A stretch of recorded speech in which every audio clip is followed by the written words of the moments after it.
been a while. It's been like 48 hours. Seems like longer than that, doesn't it? It's only been 2 days. Chill. Chill. I'm back.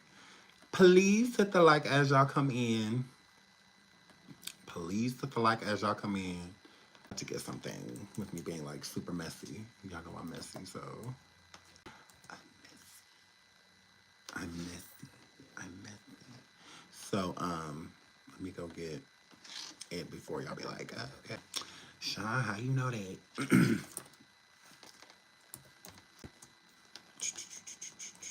I saw this article the other day, but I didn't think much of it. Now, I'm like thinking of it. I'm like, no, 2024.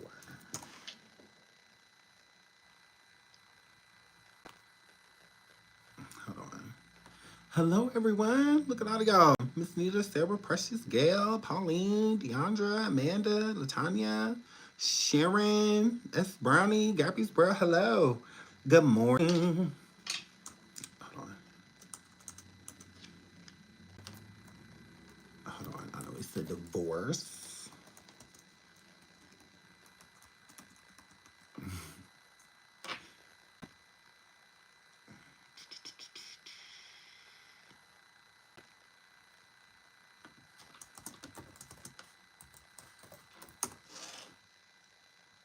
I saw. Okay, here it goes. I think this is it. Okay. Everyone, please hit the like. Hi, Tamika. Hi, Tina. D. Slade. Angel Sessions. Gail Reynolds. Sean Still Smoking. Green Eyes. Hello, everyone. Hello. Please hit the like. Over 220 people in the building, 60 likes. Please double tap, double tap, double tap, double tap. We get to our 500 likes, we will start. Diddy snitches on Kanye West. Crazy. And Kanye, fleeing the country. Like, what's going on with that? And all of a sudden, he's like moving. Like, where's it going? And then we'll also get into Jaguar, right? And Ray J. We'll absolutely get into that. And I'm not holding y'all. We're going to get into that right now because I want to talk shit. So, yeah, we get into that right now. I'm going to hold y'all. We're going to talk a little bit about Justin Bieber distancing himself from everyone ever since these, like Diddy things have been going on, and whatnot. So we're going to talk about that too. And some other stuff, Bianca or Kanye, in his lawsuit, all of that, and about the Diddy part. We're going to talk about all that stuff. We absolutely are, because why not? So, yeah, let's get right into it. Kanye lawsuit. I guess he was like requesting people do stuff with their mom and stuff like that, like the FOs to be with their mothers and trying to get his ex-assistant to, I guess, do a FO with her mom. And y'all do say all the time that Kanye misses mom, right?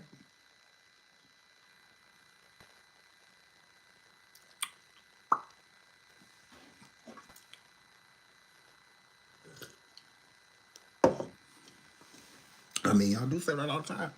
Oh, he misses mom. He misses mom. So, if these alleged FOs are featuring their moms, like, maybe he just misses her. I mean, y'all excuse with everything else.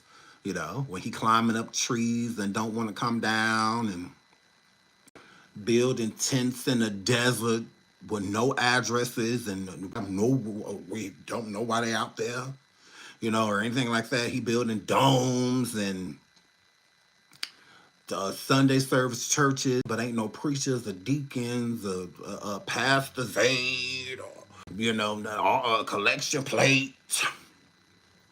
It's outside. They ain't got no building and, and all it is. And everybody got on Star Wars clothes and, Jedi church. They don't want to say anything. All he misses is mom. And so we'll get into those things. But, I'm like, He been weird. Guess in Star Wars clothes. I said, what in the Anakin Skywalker is going on out here? The whole, it's just a 9 hour of him playing 9 hours of his music. Ain't no sermon. He's just up there. He could just keep praying for himself.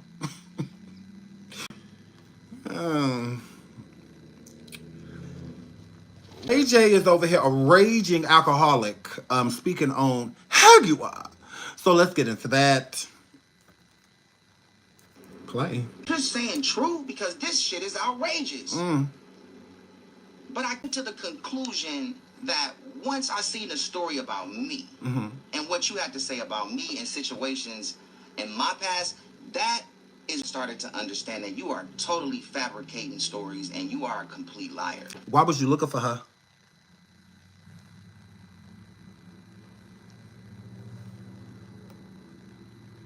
Ray J.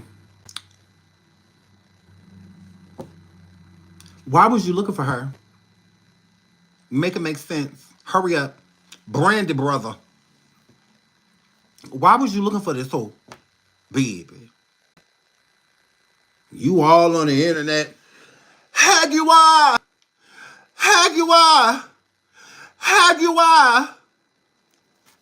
Y'all have Jaguar? Call me. Why was you looking for lithium? Right. Why was you looking for the first Beyonce?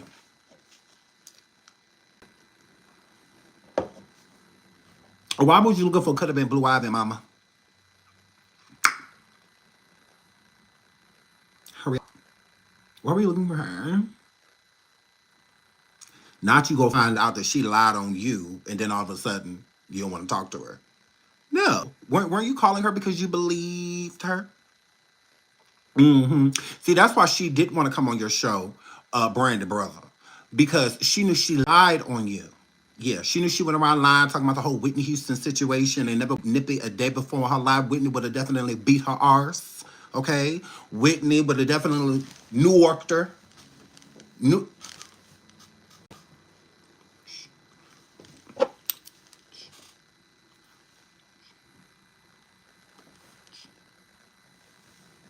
So, yeah.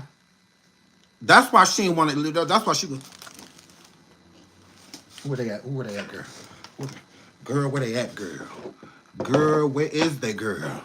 Oh, girl, did they fall? Lord, they.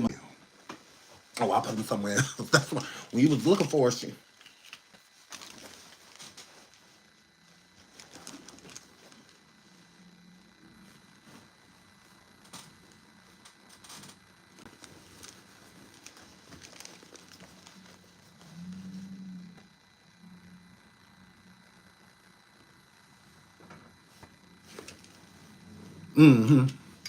But with the sunglasses.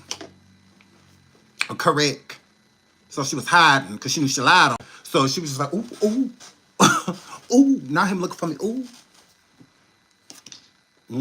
Absolutely. That's how she. Jaguar not here, yo. She not here, yo. All a big. She not here, yo. Yeah, that's what she was ducking and dodging and hiding and. I'm not me.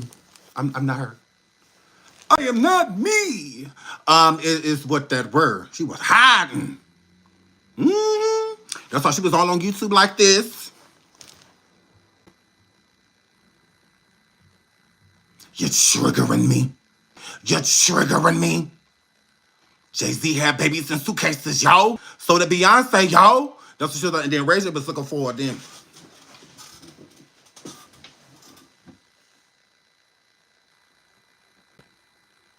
Razor was like, Jaguar. Jaguar. And then she was gone, girl. Then she had a warrant. That's why she got a warrant. She thought she was gonna be. So yes, please hit the like. Please hit the like. Please hit the like. Hurry up, Brand brother. So that means that I have no respect for you and nothing you're saying. So now I'm gonna go further. How dare you disrespect Jay-Z and Beyonce? Why you ain't say this for her? Why you ain't say this when you was looking for her? Hello? Yeah. When you was trying to get an exclusive? When you was trying to get... Oh, it was fine. You looking for her? Tell her to call me. I'm trying to get her to the bag. All of this bag. That sounds like a person that believe her. That's like, look, I need to get you. I need to interview you immediately. Where you at? I out. Like, what that word? What that word? And then his team sent him that link. You see what she said about you and Whitney? You see what she said about you and Whitney?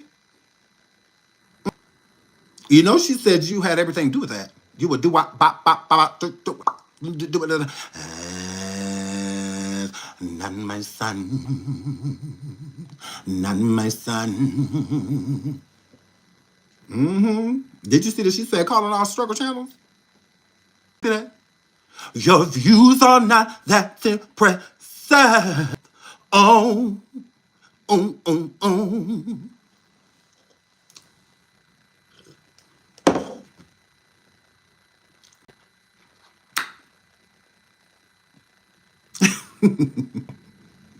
Why folk come? You ain't been say this. Now all of a sudden, how dare you? How dare she what? What's the problem? It's cool and took a line on you? That's weird. So you was cool with her line on Jay-Z and Beyonce. That was fine. But how dare you? It's like, wait. No one's off limits. She lied on everybody. Even me. And I'm not even a celebrity. She be right lying on me. Oh, gee. She lies on the famous and the unfamous. I mean, no matter who you are, how you are, lie on everybody. You ain't exempt, big head hoe. Ray J, you are not exempt, girl. What? Okay, because that's what it seemed like. It was cool. She was lying on everybody but me. You can lie on Jay-Z. That's fine. You can lie on Beyonce.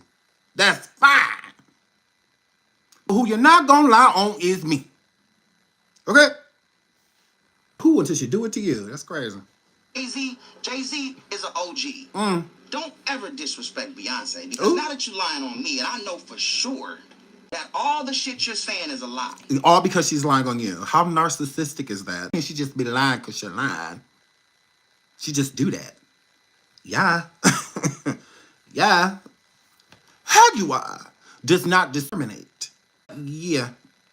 Let's not make it so, oh, I know you lying now. No. She's been lying.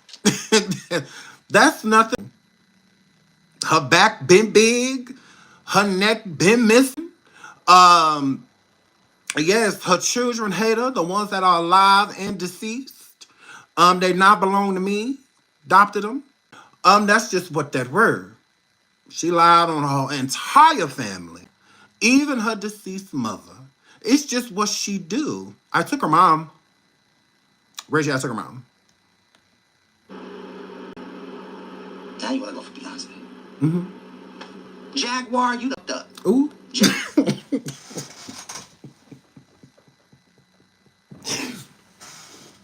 You know you done fucked up, don't you? You know you done fucked up, don't you? Okay? Why? Jaguar, right? You done fucked up. You know you done fucked up, don't you? Hurry up. You know you done fucked up. Jaguar, right? Jaguar, right? You done fucked up. You done fucked up. Okay. You lying on me. All these cuss words. I know a lie when I know I didn't do something. Right? You know somebody about you when you know the facts. Jaguar, you have lied about the wrong person. And I'm not talking about me. Yes, you are. I don't give a fuck about that is exactly. That is exactly who you're talking about. Okay? Because after she said what she said about Jay-Z and Beyonce, this wasn't shit, it was mine. Okay? This was my energy. It's like the audacity to be sitting on national TV in a diaper.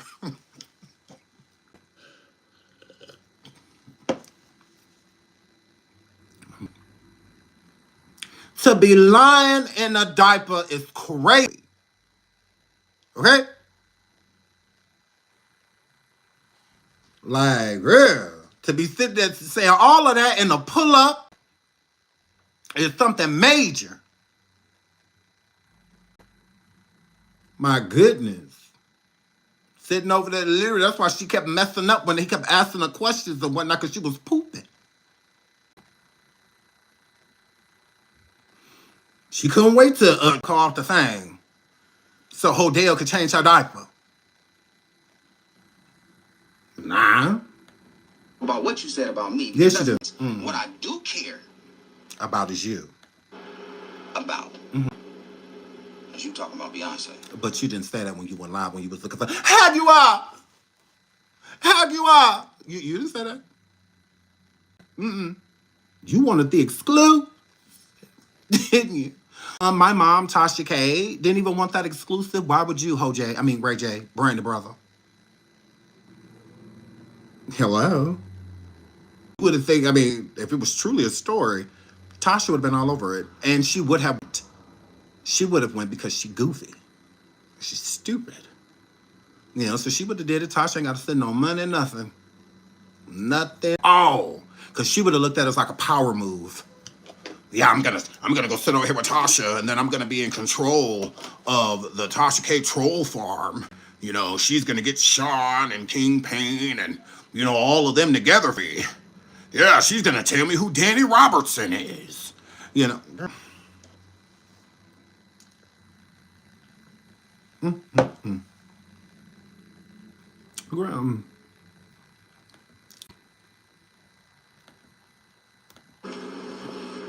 I don't even talk about Beyonce. Yes, you do.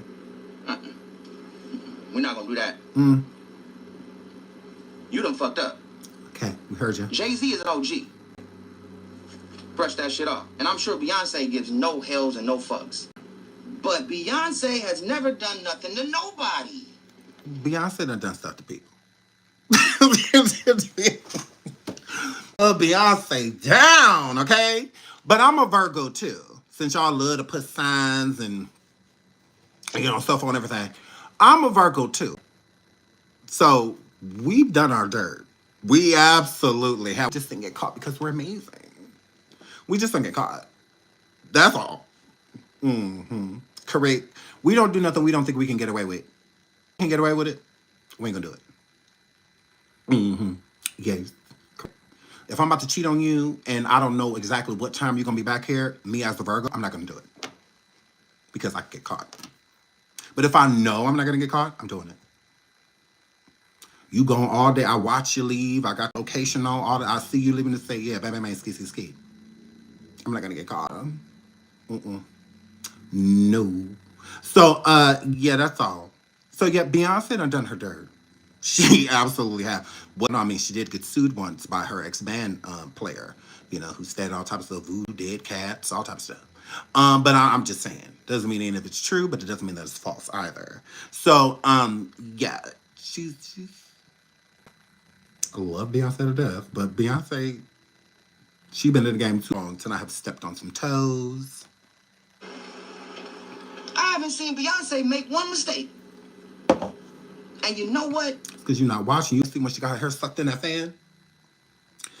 Baby, all the walls I built, baby, they're tumbling down. Come get this motherfucking fan. Standing in the light of your halo. She came down there. She done made plenty of mistakes. She married Jay-Z.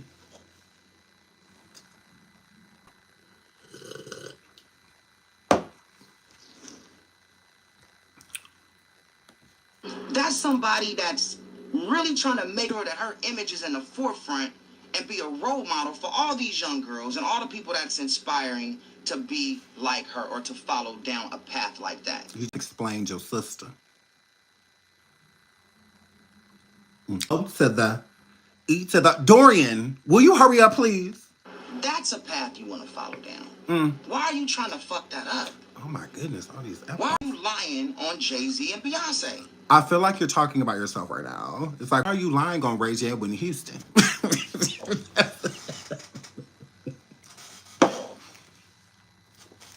That is what it's giving, girl. That is what it's giving, girl. Is that the audacity for you to talk about Ray J and Whitney when I was trying to put a check in your pocket. It's not, you don't care about Jay-Z and Beyonce like that. Again, after she said that, you were looking for her. You were talking about some, have you how dare you? No. It was where the fuck you at. Okay? And she's sitting over here.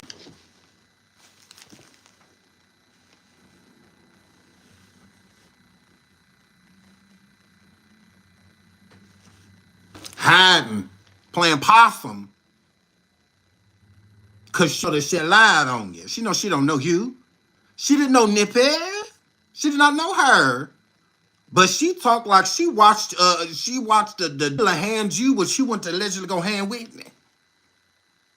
Like she was sitting right there. It's all fun and games until it's you that's in the hot seat.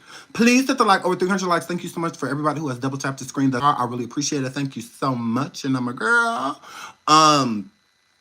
Great. He was over there like a one wish in a situation. Till my baby's born. My baby.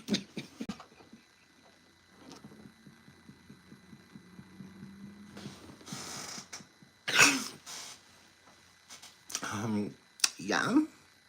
So you know he's until my baby's born.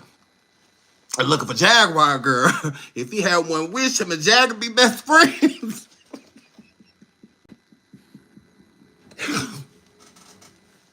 Yeah.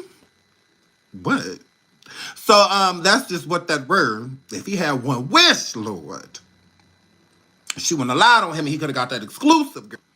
How do we create a solution so these Jaguar rights don't exist in our new society? He wants you dead. Correct. He said, how do we get rid of the Jaguar rights so that the next, yes, Lord, so that the next generation don't have to deal with crazy just like her. There has to be something we could do. She gotta go. She gotta go. We gotta figure out. Oh, wait, Ray J, look, you just got here, okay? We've been trying to get rid of this for a long time, okay? You just got over. How many you do not be? Why he act like he been through what we've been through? I took her family, okay? You understand me? My God. I done got a warrants, all type of stuff. And she keep calling me. She want to talk to me so bad. How you are? I know you want to talk to me, girl. Girl, you miss me, girl. I know you miss me, girl. Because, you know, I would get Dorian right to girl, but I'm not. Okay, shout out to the mod squad. Let's see what they do. Where's Baby Kids? Where is she at? 17 children, 15 different baby daddies, all of them, and not to her. Where's she at? Where Bayasha? Where's the Shinka Shay?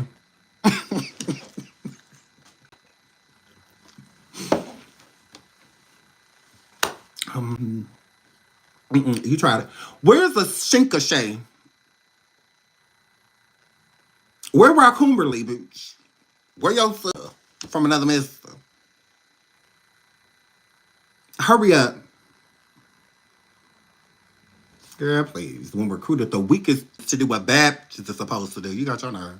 Girl, please, don't you never go sign up a swamp bat to do what, you know, a gorilla is supposed to be in your life, girl. We're listening. You got our attention. Is what saying true? Because this shit is outrageous. But I came to the conclusion that once I seen the story about me and what you had to say about me and situations in my past, that is where I started to understand that you are totally fabricating stories. And he said totally fabricating stories. But when we say this, we haters.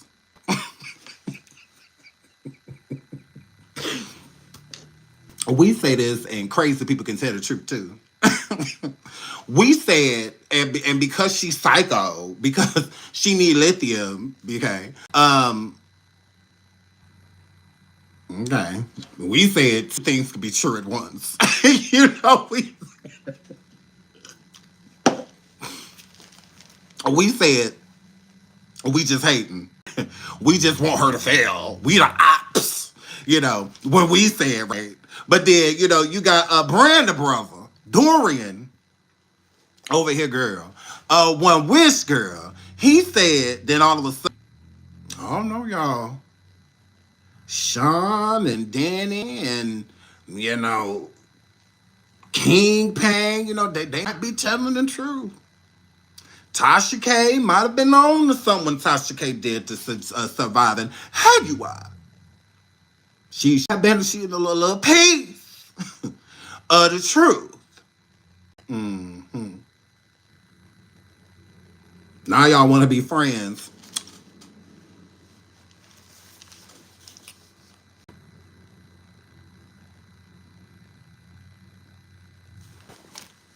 Yeah. That's how we feel about that. Cause there any other hold on, where was he when he was screaming for her? No, I'm messy. No, I'm messy, girl. No, I'm messy. Hold on. No, I'm messy. Okay, we'll come back to that. Before we do, let's get into him. Ooh, let's get into Bow Wow. Bow Wow reflects Diddy's absence from the industry, says BET Awards weekend had no motion, no parties. Let's get into it. He's like the gatekeeper to the game. To where, what weekend just passed? Like BET Award weekend, like the past two, they just didn't feel right. Because there was no motion, there was no parties.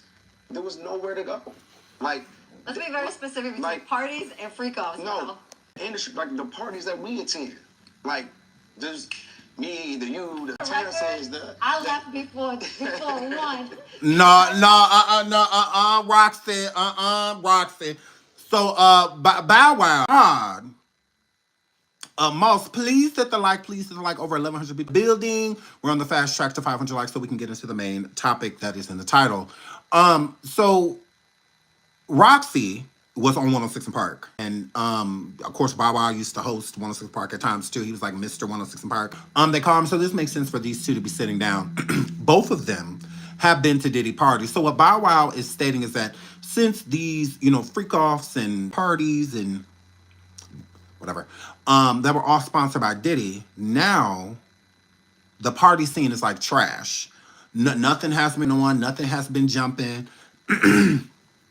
Because, you know, Diddy was the gatekeeper when it came to these parties. No, Diddy got money. Y'all are poor.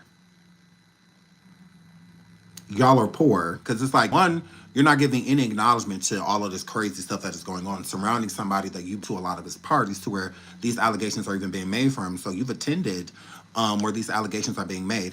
And on top of that, if a party is just a regular party and nothing bad's happening, then why aren't there any parties? There were certain selected parties. It's like the party to the after party to the after party to the after party. So Diddy would have parties, and a lot of those parties would burst into other situations, right? Because you got other people that got cribs and stuff like, oh, we're going over to this crib, or we're going over to her crib, or we're going over here, we're going over there. And I think that's kind of what he's trying to say. Like with Diddy having the main party, there would be a lot of after parties and stuff like that. But Diddy had money. So with Diddy having money, of course his parties were going to be like elaborate, you know, and stuff like that. When it comes to Bow Wow, he's broke. So he was an attendee, not a thrower. So again, you're used to just going around mooching. You know, that's what it gives to me. Like, it just gives you a freeloader. Is what you are, Bow Wow, because you know a lot of people. If you've been to all of these parties, you're well connected, so you could be throwing the parties yourself. The party scene don't have to be over. Is Diddy the only person that know how to throw a party in Hollywood? He's not. He's definitely not. I think it's the type of parties that Diddy threw. That's what you tend. The other parties that are going on, because BT just had a weekend, you already know that they had there were lit parties afterwards. It's just ones that you're not interested in. You know, ain't no naked women walking around, and then a bunch of Uggs and hard liquor and, you know, all like, it ain't all that stuff. You know, ain't here. You go into these other parties and it's just alcohol, or hors d'oeuvres and stuff out, and a bunch of good music, and that's what a party is. And ain't no women laying here naked and sushi on top of that's, you know, Diddy would do, and the type of stuff that you miss. Because there are plenty of parties going on. Don't make me look it up, because I will. There are plenty of parties going on. It's not the parties that you are interested in. One's filled with naked women and free SEX and free Uggs and free, yeah, you got to bring your own ish, and you not, because you can't afford none of it. You can't afford none of it. You see pink packets being at the door, and a plethora of appetizers, Uggs, and sitting out like candy. That's what you used to. That's what you want. That's what you're looking for. You tired of going to these parties and all they got is weed and amigas. You sick of that. You tired of that. You're like, where's the party in the back or with the school bus? It's the school bus in the parking lot. Where they at? That's what you do. And you're pressed. That's all. You're poor. This all it gives. Yeah. Hey, I've only been to 2 parties, and I've never. My channel say SeanDavieWay. It don't say Tisa failed nowhere over here. We don't do any clickbaiting. That doesn't even make any sense. If you would like a clickbaiter, to TISABISSALLTHETIME.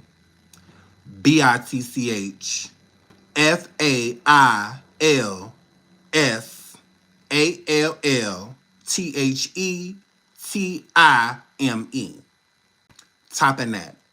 It's a whole channel of all of the titles is lying. If you would like to be clickbaited, please go over to Miss Maybelline and get your listen to lies all day on, girl. You go right on over there. It is Foxy approved. Foxy Brown approved that channel as a clickbait channel, and you're pressed. Freak off. Yeah, like, but it shows. And once again, I'm separated, right? I'm talking about him as the artist. No, you can't separate it. You can't separate it. Right? How monumental and how important he was to the culture, because I said, Jermaine, there's no parties. He's like the gatekeeper to the game, to the point to where what weekend just passed? Like BT Award weekend, it didn't, like the past 2, they just didn't feel right because there was no motion, there was no parties. Correct. There was no SA. Like, it was a bunch of consent going on. Where to go? Like, let's be very specific between like, parties and freak offs. No, the industry, like the parties that we attend, like. So Roxy, like, ain't no we. No. Me, the Terrence, I left before 1. Here's the thing, y'all gotta stop saying that. You, Roxy, Uncle Luke, all of y'all. It's given that y'all knew what was going on. I left before 1 o'clock. So was that before demon time? What does that mean? What does you done said that? Uncle Luke done said that, and a few other. Why do y'all keep saying that y'all left early? I'm confused. I left before everybody started to get essayed. Like, I knew they were about to get essayed. That's why you got to leave before 1. Because if you don't leave before 1 o'clock, then you get an essay too. Girl, I ain't got time for no essay. Girl, please. No. If you stay after 1 o'clock, R-worded. I don't have time for that. So let's be clear. Before the R-wording and all of that stuff happened, after 1 o'clock, I was gone. Y'all got to saying that. Why do y'all keep saying? A lot of these celebrities keep saying, I left early. I left before 1 o'clock. What? What happened after 1 o'clock? Baby, when the lights go out. I never said to 2 parties and Like, I've never seen a freak off. Yeah, like, but it shows. And once again, I'm separating, right? I'm talking about him as. Not I've never seen the freak off. Were you conscious? A lot of the other women wasn't.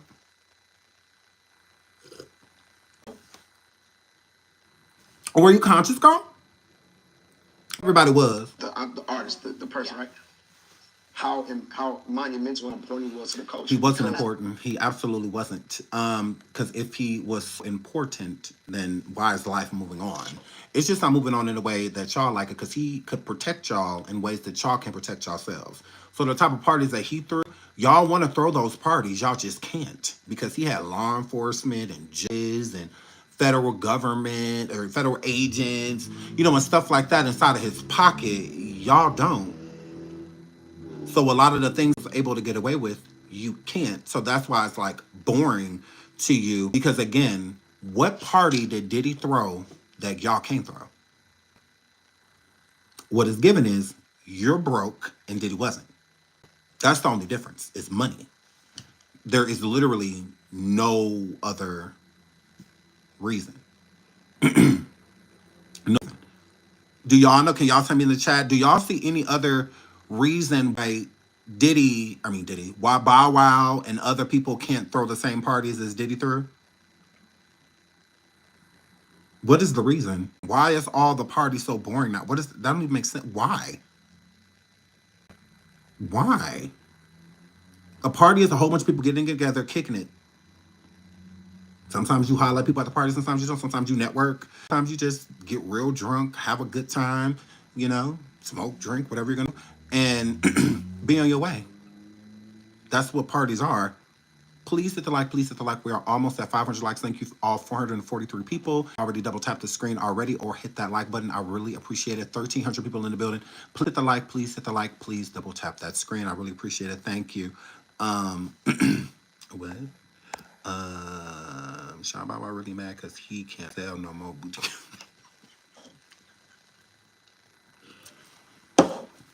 You never know.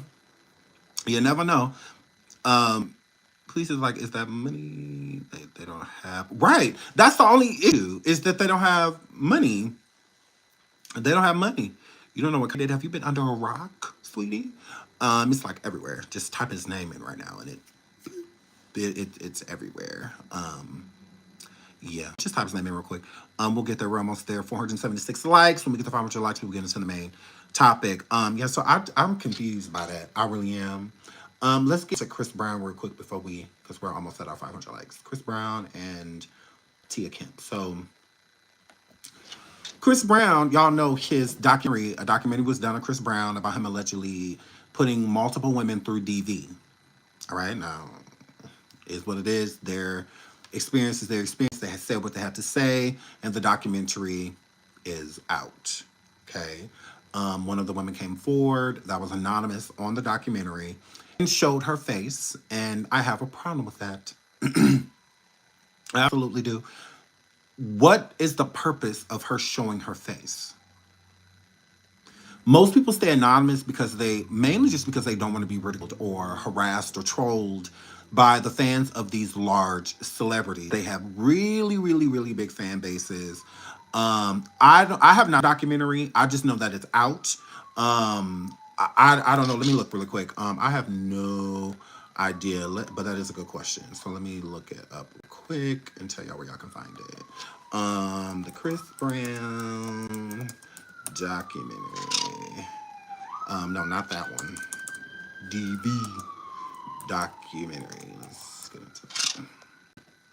Is it on Netflix? It ain't on Netflix. Okay, hold on. Do y'all know where it's at? No? Okay. While I'm looking. Let me pull that up. Hip Hop Dicks has it. Okay, speaks out. Chris Brown. Voice heard on Saturday. It says okay. So Investigation Discovery. So I think it's Discovery. So Investigation Discovery announced they would be releasing a film titled Chris Brown: The History of Violence. So it's on Investigation Discovery or Investigative Discovery, whichever one. It's Investigation Discovery Network. That's what it's called. Investigation Discovery Network released trailer last week, but it's out now, and it's called Chris Brown: A History of Violence. Is what it's called. And one of the accusers in the documentary, she was anonymous. She didn't show who she was in it. And after, I guess they premiered it and people had things to say, she decided to come forward. I don't think that that was a good idea. I really don't. I would have stayed because if this isn't for clout or anything like that, if it's just to get your story out there, then you could have came on camera. You chose not to, and I think the reasons behind that. Chris Brown's fan base is massive, okay? So you putting a face to the name, it's just going to make things worse for you. You're going to get way more flack than you're going to get support. After a figure as big as Chris Brown. His fans are female dominated. So it's just a really bad place to put yourself, and I feel like you're placing yourself there. It's different if somebody exposed her identity, or something like that, but you're just giving his fans a reason to say that you're doing this for attention, clout, and money, and and all of that, because we'll look up and then the lawsuit of you suing Chris. So I just think you kind of should have just left well enough alone. In my opinion, I think what's important that you got your story out there. That's what's important to me, and like what should have been important to you, is getting your story out there. You don't need to be attached to the story, in order for your point to be made. A lot of people are just gonna believe you off the strength of you, because we don't know you. I'm not saying that you don't have any credibility, but well, people like Rihanna and Karrueche, these were all public relationships that Chris Brown had. So it gives them credibility, even if they aren't the truth, whether they're telling the truth or whether they're lying. We know them. It's who have been around Chris. A few of the women that are speaking, we had no idea that Chris ever had any type of relationship with y'all at all. So that removes credibility right there, because people know him but don't know you. So I think being anonymous was a good look. I think it looked good because it's just us having to pay attention to your story, not paying attention to what you look like, or, because people are very petty like that. They'll be like, oh, you don't even look like Chris Brown's type. Like, he don't even deal with chicks that look like you, or you're ugly, or you're this, or you're that, just to deter from the actual message. And the message is whatever you're displaying, what allegedly happened to you. So yeah, I just don't think that that was a good look. I would have preferred her just stay anonymous, but to come forward. So Chris Brown's South Africa concert, because I think this is the first time that Chris Brown has performed in Africa. But the South Africa concert sparks a backlash as women rights activists demand the show to be canceled due to his history. I do not think this is fair, because whatever happened between Chris Brown and Rihanna, I look at that as the past, because Chris Brown paid his time. He did his time for it. He got arrested, community service, all type of stuff. I mean, something happened. He wasn't just given like a slap on the wrist and they just threw him, back out there. But I do feel like he paid for that. When it comes to any other women, I'm not saying that they're not telling the truth, but it's two sides of the story.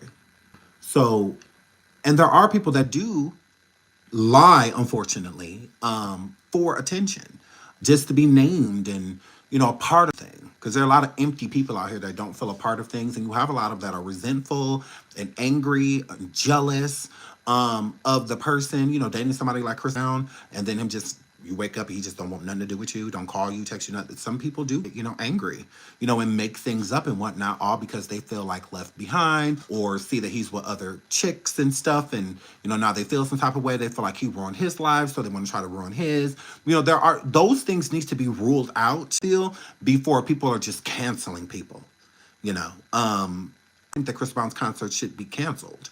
I don't. I don't think his concert should be canceled. Not because I don't believe them. It's just, it's their story against Chris's. And again, these are stories. So we don't know what's what. We don't know. But there have been many allegations that have been made against Chris Brown that have came out as false. Chris Brown has been sued for RAPE, won his case.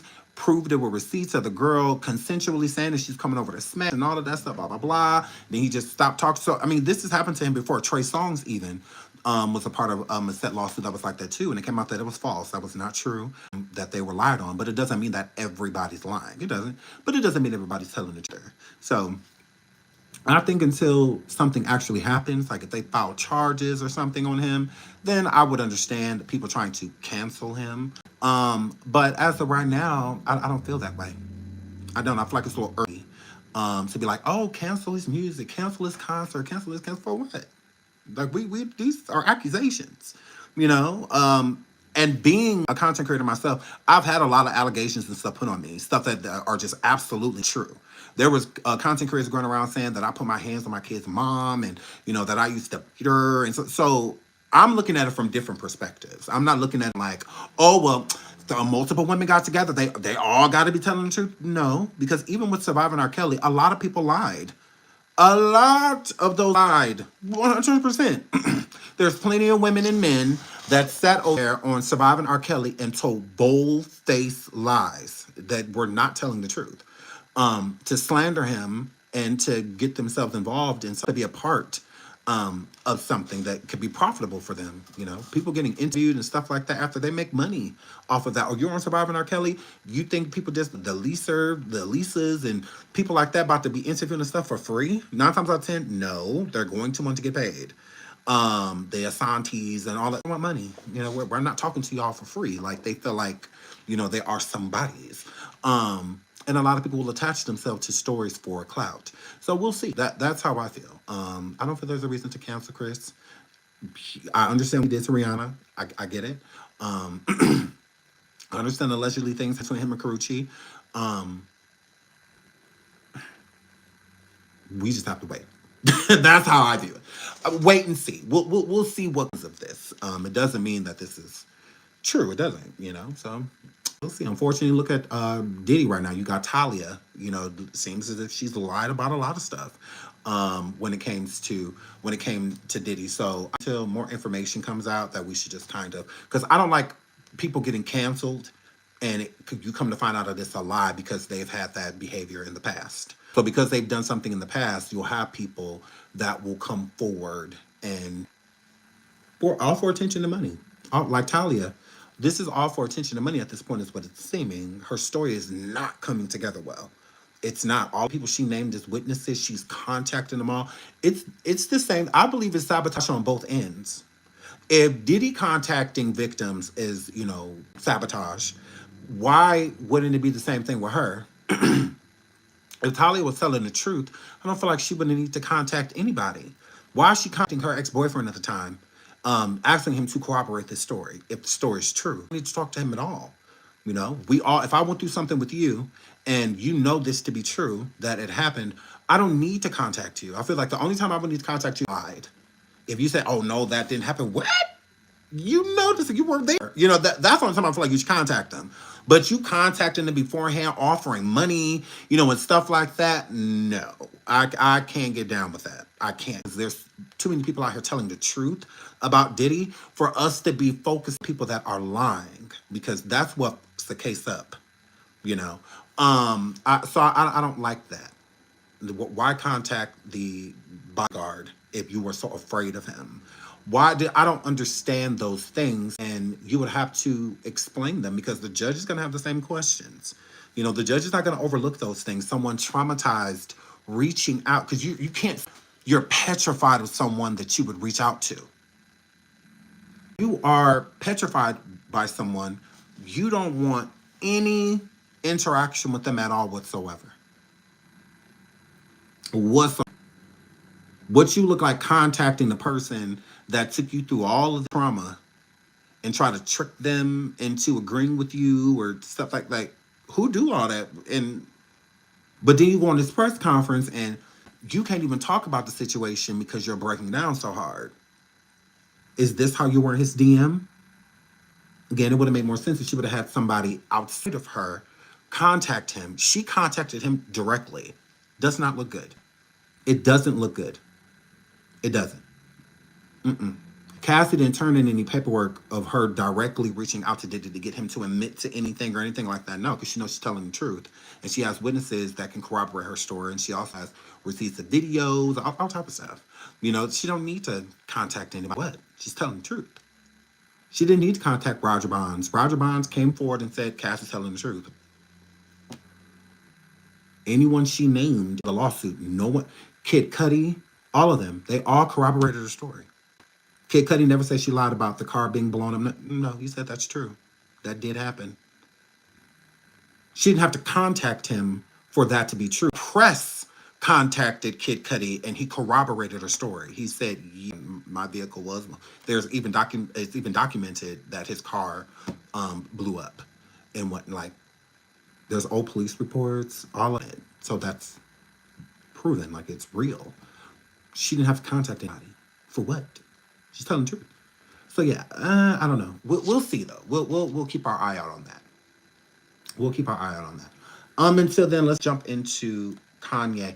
Kanye West, thank you all so much for the 555 likes. Please keep double tapping the screen. Thank you to everyone who has already done it thus far. All 556 of you.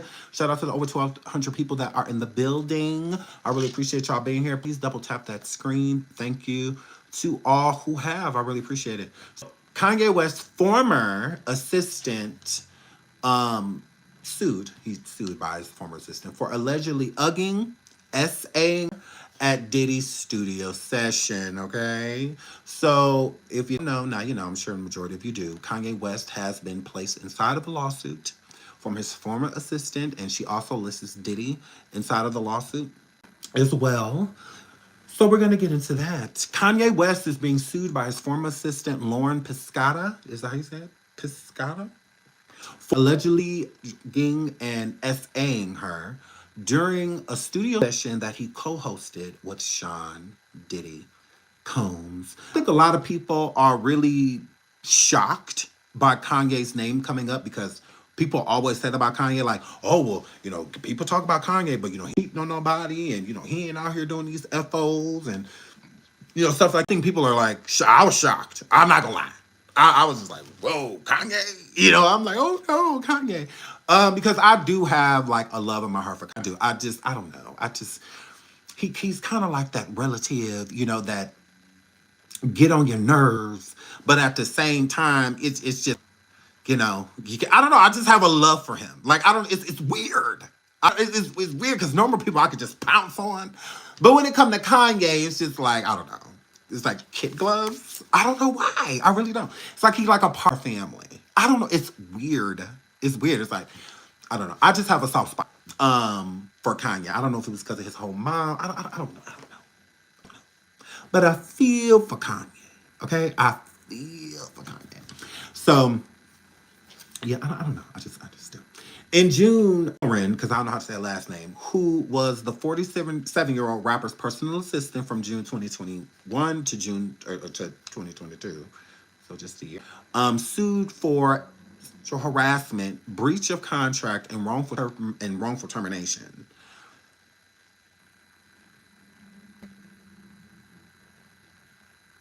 What? How are you? We'll get into that later. I don't understand. If you're gonna sue him, why not talk about everything in the lawsuit? Like,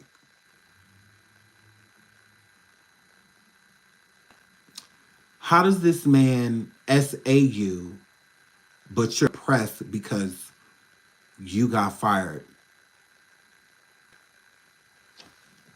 Why would I want to work for somebody that did me? Why would I want to work for somebody that did me? That did me? If you assume for wrongful termination, then that means that you shouldn't have been fired. What? So you wanted to work there? Why are you mad about, like, why is wrongful termination coming up at all?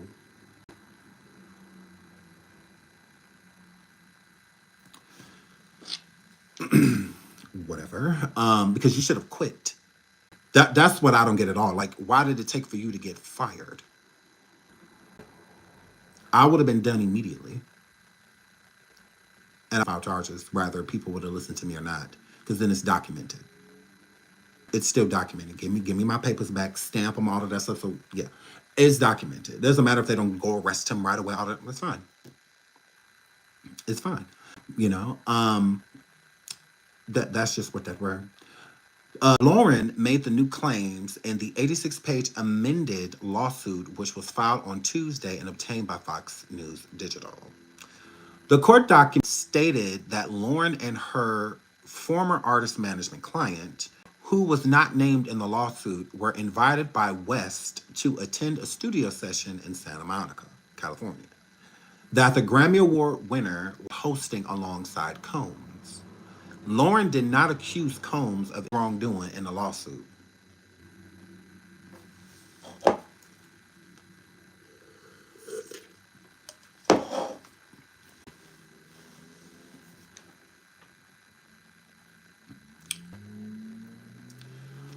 This is why my title say what it say, because I don't clickbait. Listen. The court documents stated that Lauren and her former artist management client, who was not named in the lawsuit, were invited by to attend a studio session in Santa Monica, California, that the Grammy Award winner hosting alongside Combs. Lauren did not accuse Combs of any wrongdoing in the lawsuit. So if you're in the studio with Puff and Kanye, and you said the word drugged, how do you know what happened to you? Exactly. How do you know that Diddy wasn't involved? How do you know that? This gives Diddy snitched on Kanye. Okay? They've been with Kanye for some time now, the elite, getting rid of his Adidas deal, and a plethora of other stuff. Fashion, all type of stuff. Music, all type of stuff. They've been trying to get rid of him for quite some time. Even from like Billboard, they don't even want him to chart. Like, they're over Kanye. At this point in time, Kanye is worth more to them deceased than alive. Okay? They would rather him gone. But they can't get rid of him quite yet. Right? There's still things that they need from him before they could go ahead and close that pine box. Okay? Or golden Promethean casket. Kanye and Diddy, a few years back, got into a public war. Kanye was on Twitter and on IG going ham, all right? He was putting all type of industry secrets out there, even about the Kardashian, the Kardashian family, all of that, even Diddy, putting Diddy on Front Street, telling Diddy, what did he tell Diddy? Oh, that Diddy was the feds, that Diddy works with the federal government, he's the snitch, and all of that. So he super called Diddy out on his Twitter. I could even pull up this. He super called him out. Now let's cut to this year. I believe it was this year. Diddy took his daughters to Kanye's performance. And Kanye walked right past him. And Kanye walked right past Diddy. Like he wasn't even standing there. He didn't say hello to him, nothing. Walk right past him and his daughters. Walk right past him. Like, yeah, you and your kids. All y'all. Walk right past him. And Diddy was at his performance with his art. Wasn't like Coachella or something like that. I don't know. But it was a bigger performance he was doing. And Kanye was the bigger performer of that night. And he was there in all black with his twin daughters. I think Chance was there too. And he walked right past him. Kanye was like, gross. And that's how you know the energy that Kanye had towards Diddy was real. Kanye don't f- with Diddy. But Diddy being in the boule, it's his responsibility to keep certain components of the group together. See, he's slacking on his job. He been so worried about partying and just being up and baby oil, ordering it all throughout the country. Like he been too worried about that and being very defiant when it came to the elite. Right? So that was another problem. A lot of that stuff Diddy was responsible for, but he lost control of all of the people that he was controlling. Okay? Him and Jay-Z. Kanye is their Jaguar. Okay, loose cannon. They try to get Jay-Z, try to make Jay-Z the handler, and Jay-Z told Kanye. Kanye all up on stage, grabbing Taylor Swift awards and all of that. Pointing at Beyonce, talking Beyonce. Like, oh no, Kanye, like ooh, the elite here. Kanye, no, they here. Kanye, no, get your crazy. Go up there and get him. He gonna get sacrificed. Oh my God.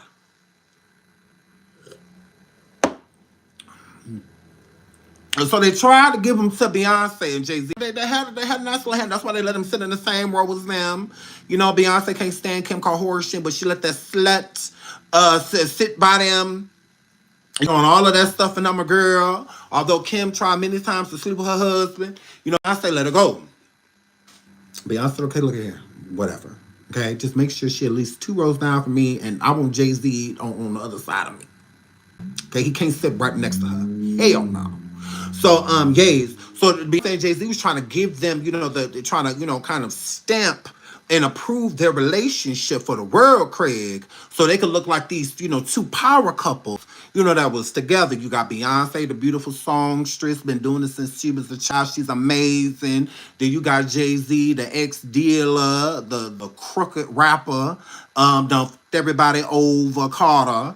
And then you got Kanye, dropped out of college, mama gone, but you know, was still like, then you have the Kim Kardashian, been laying on her back since her preteen years, sleeping with everybody, including OJ. You know, girl, you got this gutter snipe, okay? This Calabasas slut. Okay, and you merged all of them together. So when he went up there on that stage, that's when Beyonce was like, "Oh no, he got to go because the elite is here. Oh my God, don't take everything from us." Like, oh, what does he do? Go up there and get him. Jake, so yes. So then, and that's why Beyonce came on. She was like, "Oh no, like oh no, elite. Oh no, Lord, they here. Sacrifices at the party after that." So they had damage control to do because he needed somebody to be able to handle Kanye, right? But Jay-Z could not control him. He could not control him. So then it was like, all right, see, okay, Puffy, go ahead and get him, control him. So what Puffy did was put these Satanists around Kanye. Yes, and the Satanist was supposed to be Kanye's new handlers. Okay, that's what they were. Hold on, because what was that dude's name? What was it? Wait. What was the guy that took his own life? The cooking guy, Andrew Bourdain. Yes. Hold on. Okay, Andrew Bourdain's wife. Okay, so well, no, it was his girlfriend. Was this one's girlfriend?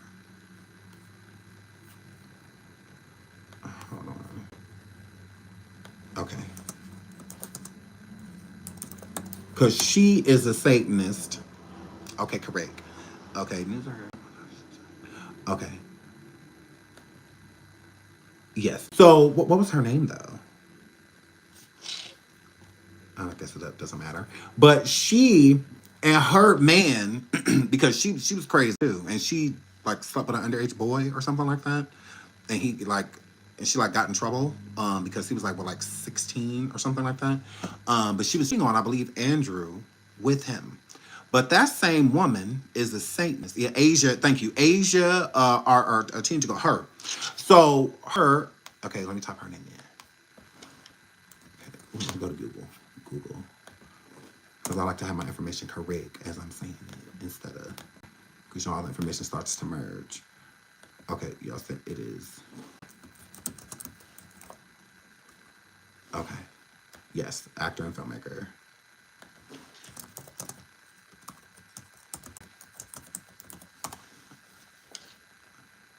Okay. So she paid off the boy that she ended up doing this with, but the dude that she had started dating after that was a Satanist. And Bale and her became Kanye's handlers.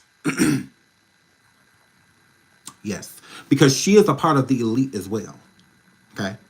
100%. She is a part of Asia Artingino or whatever. Her and her Satanist boyfriend, that she was in tattoos all over him. One of the times that Kanye, y'all know Kanye had got locked up in the hospital many times, right? During one of those times he was in the hospital, Asia and her boyfriend were there praying over Kanye. So there's a picture of her standing on one side and the boyfriend standing on the other side. And he got his like hand in the air and they're praying over Kanye. Kanye got his head bowed and they're praying over him. But both of them are Satanists. So who are they praying to?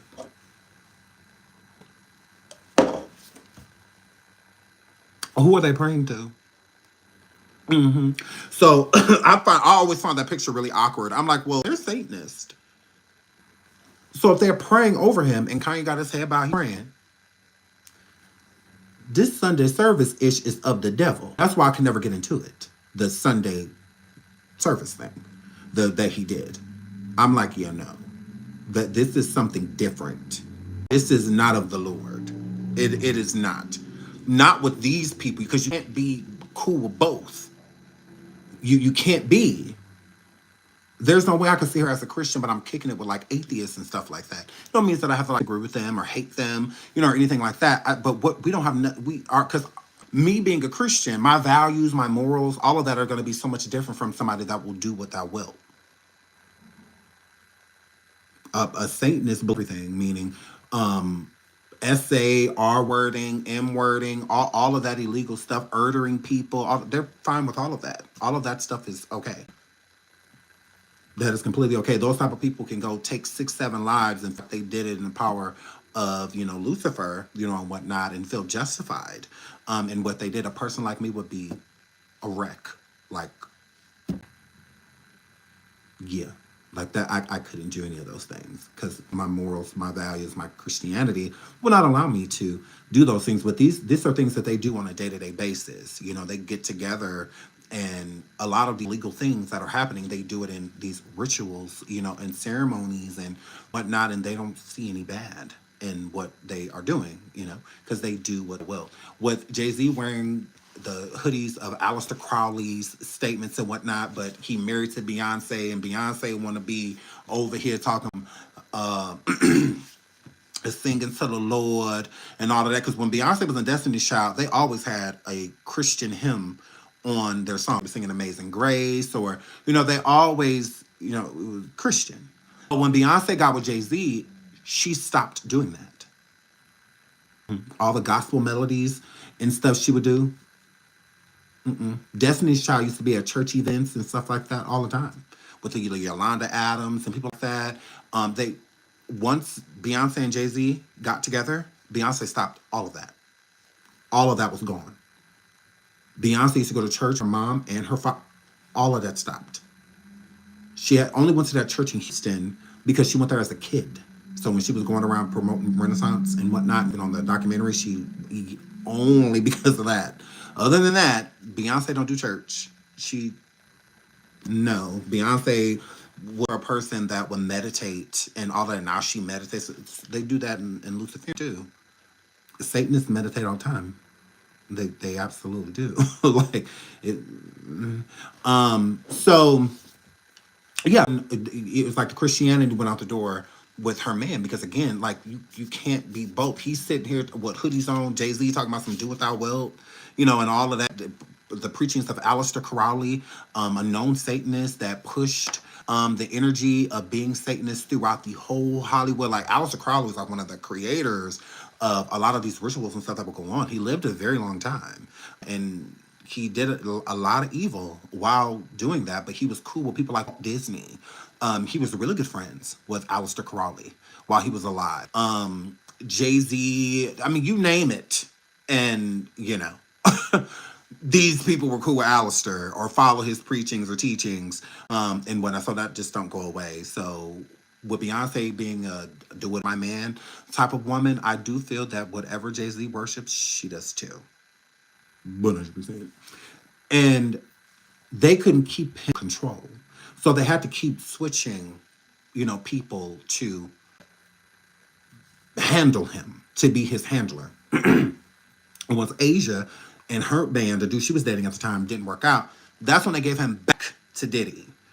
The problem is that he was over it. All of the stuff that Diddy had did to Kanye, and when Kanye was over it, he like, yeah, I don't want nothing to do with no Diddy. And it had been up and stuck ever since with Kanye. Kanye stating that Diddy is a federal agent and a federal snitch gives that, because I've stated this before. It doesn't matter who Diddy says because people are saying like, oh, Diddy's snitching, Diddy's snitching. But the elite are going to pay attention to are the ones that they want. So if the elite don't want Usher, they don't care that Usher was at those parties. They're not gonna make sure those tapes. They're gonna make sure those tapes don't ever see the day, a light of day. All of that, they will protect him. Same thing with Jay-Z, Beyonce, and anybody else. Anybody that is on the elite who they are protecting, they're going to make sure that they are good. They're not gonna let them go down. They're not. Okay. They're only going to pay attention to the gotta go list. Kanye is definitely on that list. They want Kanye gone. Okay? They want him gone. Now, Diddy, I feel, was saying a lot of information about Kanye, giving them, because they view Kanye as, another one of their industry fall guys, because he was also connected, well connected. And then they could use Kanye to take other people down, as well, like who's coming down with me. Like Kim Kardashian. The Kardashians are no longer a part of the elite. The elite they have no use for these people. But these people are expecting to feed off of them. The Kardashians went from a nationally syndicated show to where they could be shown globally, to Hulu.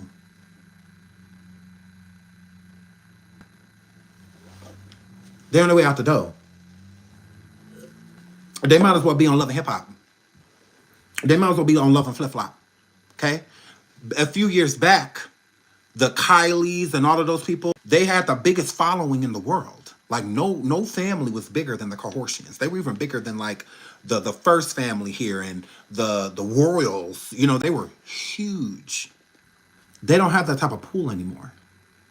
So they gotta go. And all of them.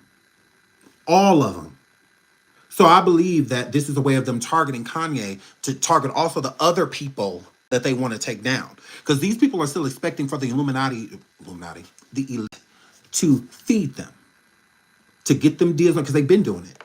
They've been getting them deals, from clothing to makeup to this to that. They keep them million to billionaires. They keep them that because of the end that they have. So whatever the elite is trying to push on to like next generation or the people that's coming up, the tweens and all of that stuff, they'll use people like the Kardashians. They have things that they want to do and whatnot. Kylie could have been started a cosmetic company. She never wanted to. The elite told Chris to have her start one, to dominate, to go after Rihanna. Because they believe in competition. Everything is a competition, and whatnot. And they like to make carbon copies of people, like of Nicki's and Beyonce's. And all. They love to try to do that. Some outlast to stand the test of time and some don't. So I believe that while they were looking for, just like the Kardashians, they're replacing them. They've been replacing them. They've been looking for other families to try to get rid of them. The family that they truly was going to do it with was the Braxtons. That's who they plan on replacing the Kardashians with. Or the Braxtons. That's why the Braxtons got so much energy and people love them and their show was really big. But not everybody was willing to do what the Kardashians would do for that fame. So the Braxtons got pushed off the table. The elite like, okay, they're not willing to listen. They not doing, no, get rid of them. Mm-hmm. So it didn't work. So then they went to go adopt a new family. That's their whole thing is to find a new family to get rid of the Kardashians. Because they were over them. They're not bringing nothing to the table. They used to have an audience of, 20, 30 million people watching them at one time, watching them a live show. They 20, 30, 40 million people. Because they not doing this no more. Not now. They just did a show the other day and it was only like 250,000 people watching. Like, here they go. They don't have the pool because that's what the elite subscribes to. Power. People that can keep them in power, little puppets that keep them in power. Same thing with Kanye. Kanye was a powerful puppet. Like Jay-Z's still a powerful puppet. Beyonce's still a powerful puppet. Ariana Grande's still a powerful puppet. Rihanna's still a powerful puppet. All of these people are powerful. You know, they can. Taylor Swift, powerful puppet. You know, but then it gets to the people that aren't anymore. The ones that don't have the following. That we need y'all. Y'all gotta go. Like they do away with so many rappers in the industry. You'll look up at this rapper be popping like the baby, and then you look up and he's just not popping anymore because they've adopted somebody else. They're like, oh no, we're going with Lil Baby. Lil Baby is our, you know, let's keep him in Gucci and Prada and, you know, and this and that and blah, blah, blah. Let's keep him in all of that, okay? Let's keep him in the studio. Let's da-da-da, but get rid of Baby. Get people to cancel him. Oh, he said that, blah, blah, blah. Okay, go put it all over the airways and whatnot that he's homophobic, you know, and whatnot. Let's any way we can, let's get rid of him because they want him gone. So, cutting back to Kanye West and his Adidas deal, and all, they've been trying to get rid of Kanye. The problem is that Kanye's influence will not go away. So now you have to use other things to break them down. It's kind of like with Chris Brown. I feel like the elite has been trying to get rid of Chris Brown for a long time. The problem is that he is still popular. He still has this like massive fan base. And it's the same thing with Kanye. Kanye has this massive fan base. That's why they keep you certain things. And every time you look up, they're trying to throw little things out there where if they're not trying to make Kanye look crazy, they're trying to make him look like this. They're trying to make him look like that. They're trying to this. They're trying to that. Anything to get people to do away with him. Let's get rid of these big contracts and stuff that he has, because that takes away credibility and influence too. You know, if we get rid of the Yeezys and all that, it got to go, because all of that stuff was successful. You know, Yeezys, it's been $1 billion company. Like, just off the shoe alone, you know, because they were way expensive and everybody had some on. Those are like the shoes to get because they weren't cheap. So, a lot of they have to get rid of him. Then you have Diddy coming forward, a known informant coming forward. Please, if like we're at 708 likes, please keep double tapping that screen. Thank you to everyone, all 708 of you that have tapped the screens thus far. Really appreciate it. But we have over 1,500 people in the building. If we could please keep double tapping that screen, I would truly, truly, truly appreciate that. Thank you so much. So Diddy telling information, I believe he's brought up a lot of bigger figures, you know, hell, maybe even Jay-Z. But Kanye is definitely somewhere on their list of people to go. So then they'll feed off of that. Because this girl could have been suing Kanye and whatnot and adding Diddy into this lawsuit. This is why I say read in between the lines, because when she says Lauren did not accuse Combs of any wrongdoing in the lawsuit, that means that the target Kanye. So I'm looking at it like this. In jail, allegedly snitching on people. He has to be. It's the only play he has. You see, he's still in jail. They're not letting him out. So clearly they're not on his side. Now, all of a sudden, this girl, and she could have been planned to. It doesn't mean that, you know, this lawsuit is literally coming because, you know, Diddy's in jail. No, it could have been brewing, or maybe she decided not to do it or whatever. But now with all of this energy happening with Diddy, it's a different type of spotlight that's going to be put on it now because Diddy's being mentioned, but Kanye is the target. So this could be Diddy using what the information he's been using to snitch on people for the elite to catch other fish that they want to get rid of, like Kanye. So have her put that lawsuit in. Let's spotlight the lawsuit so that the target could go onto Kanye's back. The elite want the target on Kanye's back. Because if they can't get rid of him normally, then they're going to do it like how they did Robert Kelly and all. You're going to be our fall guy then. Since you don't want to just quietly go away, it's the same thing with Nicki Minaj. They target her too. She'll be targeted because she won't go away. She won't go away. Nicki's not signed to a major record label, you know, or anything like that. There's nobody controlling her. She's running her life, her career, her music. So she's making all of this money, and the elite is getting no piece of it. She has all of this influence, and the elite is not getting any of it. That's a problem. That is an issue. They're going to get her. Like, they're going to go. They've been coming after her, for a long time. They've been doing it. But there's people in the industry. If these people are being sought after, everybody's like Nicki, Nicki, Nicki, Nicki, Nicki, Nicki, Nicki.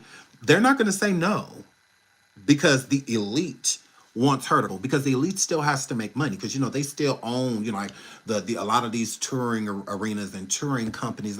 They still have all these people in their pocket, so they're still making, but they could be making way more if they had Nicki attached to them and owning them, like the elite has always done. Like the 360 contracts, and stuff like that. They want to control you because they don't know who's gonna pop and who's not. They leave that to us. We coin stars, not the elite. This is why they don't have a good handle on who's who. This is why they have the bootleg people like Diddy and others to vet out the ones that they could sabotage and get dirt on, and all of this stuff, so they can force them to stay with them. They have a lot on Beyonce. They have a lot on Jay-Z. They have a lot on Taylor Swift. They have a lot on Ariana Grande. They have a lot on Tiger Woods. They have a lot. All of these people, LeBron James, Michael Jordan, they have a lot on these people. A lot. There's a lot of stuff that they've paid for these people. Okay? Police reports, lawsuits, deaths. Think about all of the people that have came forward thus far about allegedly ugging them at these parties. Some of them saying that they were unconscious for days, basically, in and out of consciousness. These things will last a week, at times. Do you truly think everybody made it? How is the majority of people, these drinks being spiked and having no idea? Because some people are allergic to things that pass away just because they're allergic. A good friend of mine, his sister, her drink was spiked with X at a bar she was at, and she passed away in her sleep. She never woke back up after. She never did. So everybody's body's different, and he's giving these people these Uggs in abundance. Everybody could have made it. How do you know the amount? Everybody's body weight and stuff is different. Body mass, all of that's different. So it's like me taking some ibuprofen versus giving a child some ibuprofen. Different. I'm an adult in an adult-sized body. They're a kid. So just a minor of what I'm taking is what they need, because my body is way bigger than theirs. It's going to go through, it's going to take a little longer to get through my system than it would be theirs. So we're going to have different dosages, and whatnot. So how do we know that everybody made it? We don't know that. And no passings have been reported. Why? Because they are still protecting Diddy. They are.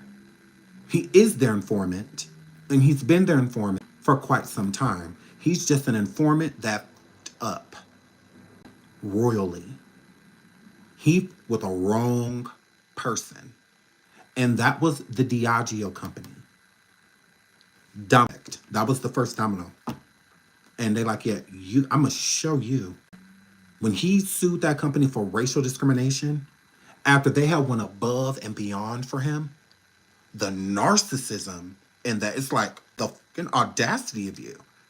You've only put $1 million, invested $1 million in the years of having this company, and we put over $100 million into this, and you got the audacity to try to sue us? What? Retaliation was what that discrimination suit was for. He was retaliating against that company because he wasn't doing his fucking job. He wasn't doing what he was supposed to do. He felt like Carisha ass sitting over there on that show, that madam, sitting on that show talking about some daily on, that shot o'clock daily on, that was enough. It's like, no. We need more. Casamigos is number one because what's being done, the promotion being done behind it. You're not doing anything. You're just throwing parties with the liquor. Like that's it. What are you doing? Like, we're putting millions and millions and millions of dollars into your pocket. Close to $60 million a year was what Diddy was profiting off of De Leon and Ciroc. So just laying in bed, he gonna get a 60 million. He gonna make 60 million this year just off the profits of the company. Not even what he just do because of it being his branding. So after all distribution costs and all of that stuff, $60 million a year. That is amazing. And he decides to say to those people, once they realize that, you know what, we can do without this.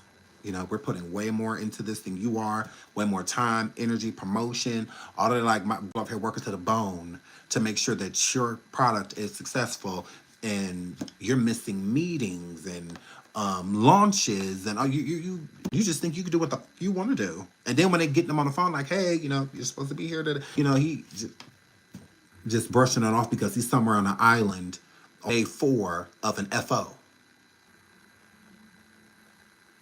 You put the right one.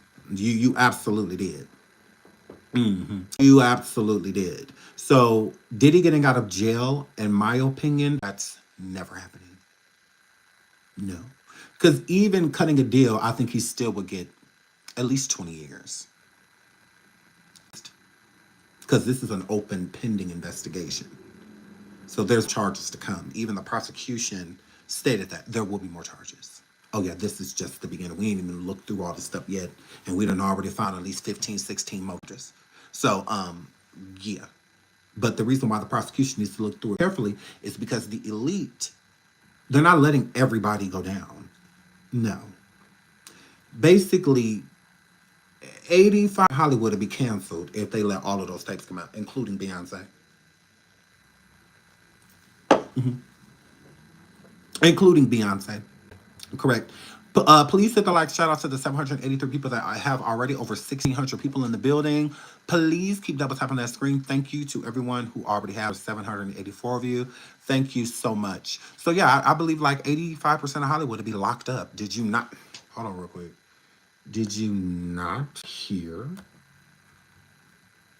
Hold on. Did you not hear what he said? Hold on, put this back up.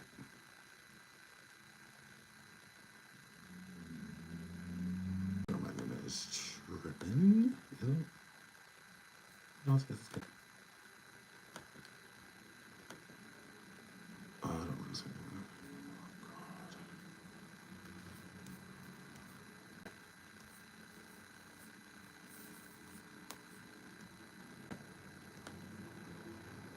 It's tripping. Okay. So yeah, Baba had just said that he's the gatekeeper. All the parties have been born ever since he's been locked up. He's not for no reason. So again, it's way too many people involved in this. Way too many people. So there's a lot of people to protect. Because he up, and again, the elite, they're not gonna, the Ashton Kutchers, the people like that, they not letting those people go down unless they on that list. If they on that list, they going down. But if they not on that list, they're not going down. It's that simple. Hold on, let me pull up Bow Wow. I have to refresh. Sorry, guys. Please hit the like. Please hit the like. Please double tap the screen. Please double tap the screen. What Bow Wow say? If it ever lets me go to it. What? I don't know what's going on with the internet. It's stupid. So he said, he the king of the parties. These parties have been born ever since he done left, and we don't know what to do, where to go. We just have no sense of direction when it comes to, I don't know what is on my internet. Hold on one second.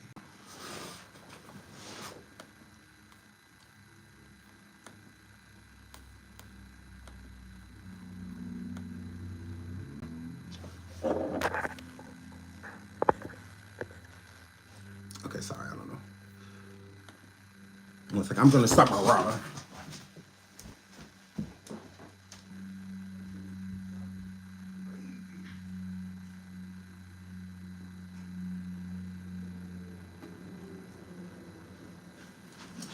Sorry, I had to restart it. Sorry. It was driving me crazy. So, yeah, but we all know that. So with this Lauren girl coming forward talking about, you know, Diddy didn't do anything to me. This was all Kanye. Do y'all believe that? Because I honestly don't believe it. I'm sorry. I don't believe her. I don't believe it. It's just too many holes, you know. And then the stories are always just so like just don't make any sense at all. Like it's like what? And then you talking about moms and all this like what? What is going on? Please hit the like. Please hit the like. 822 likes. We're on the fast track to 1,000 likes this live. Thank you so much to all of the people who have to double tap that screen. All 823 of you. I really appreciate that. If y'all could please keep double tapping that screen. I appreciate that. Over 1,300 people in the building. We're on the fast track to 1,000 likes. Yeah, I'm just at this point in time. There's too many holes in this story. It's way too many holes, and we're gonna read a little bit into it. I told you I'm over the whole reading the whole lawsuit things. Y'all can go to these other channels. I'm just so drained of reading, and I was R-worded. Then it's just like, oh my god, it's just so draining. Like I just cannot. So yeah, I will not. I heard about 4 or 5 new lawsuits dropped today. I'll give y'all a summary of them, but I'm not giving myself no headache. And you know, sitting here traumatizing myself reading the words essay, R word, and I'm not reading that all. I just can't. Like I'm girl. You got to protect your energy. you have to protect your. That's all I was saying. I'm just trying to protect my energy. That's all. Like and I try to protect my audience energy too, because just certain words are enough to trigger you. So it's enough. And people, they watch me to enjoy me.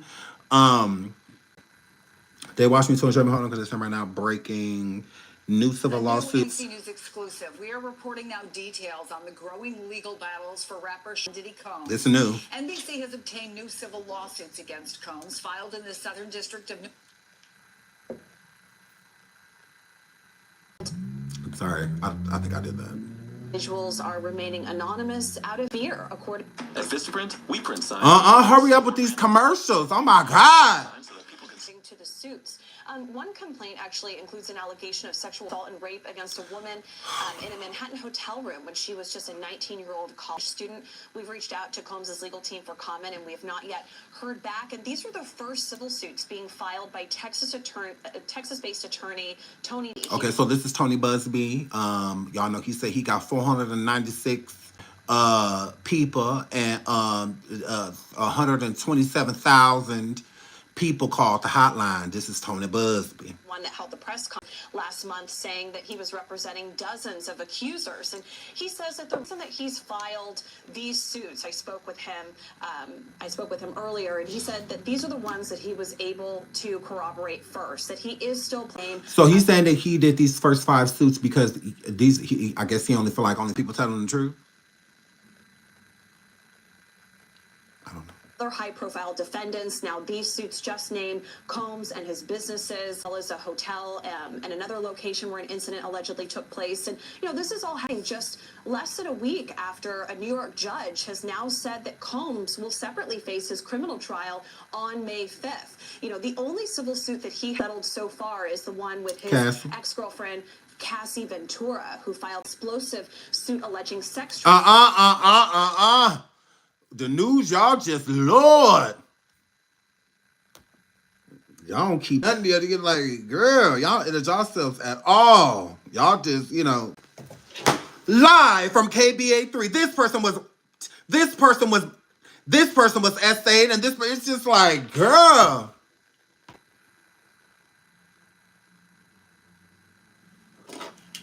Like, can y'all edit yourself at all? Today at 5.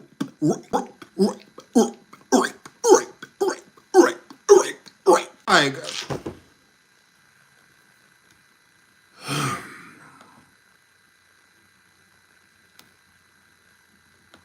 cannot. Finally, what Bob say? To the point to where what weekend just passed? Like BT Award weekend, and then like the past two, they just didn't feel right because there was no motion, there was no parties, nowhere to go.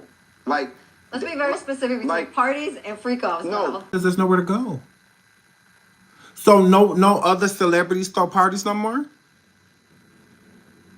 Like, it was just Diddy? I'm confused. Anybody can throw a party. Shout out to Odetta. Thank you for the super sticker. We have over 1,500 people in the building. Y'all can please keep double tapping that screen. We're on the fast track to 1,000 likes this live. We could please keep double tapping that screen. I would truly appreciate it. Please double tap, double tap, double tap, double tap. 861 likes. Thank you to everyone who has tapped that screen. But if we could keep on tapping and get us on the fast track to 1K, I would really appreciate that. Thank you, thank you, thank you. So yeah, it's like no other celebrities are throwing parties. Like, what the fuck? Like, crazy. But let's get back into Lauren, the woman that's suing Kanye. I believe that Diddy is in there telling certain things on his enemies. I think that if he's going to throw anybody under the bus, I think it's going to be the people that he does not like. It's like people expect him to throw out names like Clive Davis and Jay-Z. I really don't think he would. He and Jay-Z, I think they have a pact. They do. I think Jay-Z and Diddy have a pact with one another. If I get caught or you get caught, leave each other out of it. You take care of you and I'm gonna take care of me. Because I feel if Jay-Z was going through all this stuff right now and Diddy was free, he would treat it the same way. I think Diddy would completely ignore question brought up about Jay-Z, and I also don't think that he would do too many interviews until the situation blew over. I think it will be the same way. So people are like, oh, Jaguar, he ain't saying nothing. Diddy would be doing the same thing. When Robert Sylvester Kelly was going through what he was going through, do y'all remember what Diddy said about it? From what I recall, nothing. I didn't see Diddy doing no interviews talking about free R. Kelly or, Robert Kelly, he didn't do it or, da-da-da. And no, I never heard him come live talking about something. I've never seen this stuff that they're displaying about Robert Kelly. I ain't never seen that. As far as I'm concerned, he ain't say shit. He just left well enough alone. I do feel that it will be the same way with Diddy. If Jay-Z was locked up, be locked up. Whatever he was going through, Diddy would try to stay as far away from it as possible so that he didn't get popped. Because I look at it the same way. If Diddy is in jail and he and Jay were as close as they were, if Diddy's being tried with this thing, if Diddy did all of this stuff, why wouldn't Jay-Z have? It's just Diddy got caught. Jay-Z didn't get caught. Doesn't mean he's not doing it or done it. He didn't get caught. That's it. And another thing that I believe with Jay-Z is I believe when Jay-Z was a lot younger, late 20s, 30s, 40s, when I think that he partook in a lot of things that he stopped partaking in. So I think a lot of the parties and stuff, he reached a point in his life where he just didn't need to, I also think that that's why he would do the Rock Nation brunches, Jay-Z, and to have a track record out there.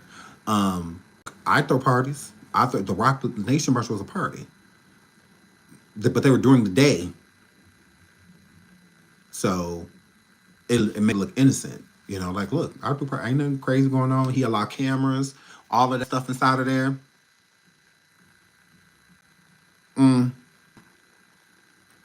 Girl. So I just believe that Jay-Z just didn't get caught.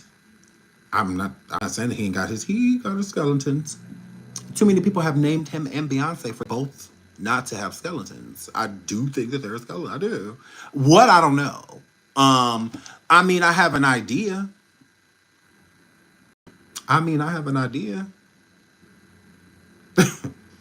Girl.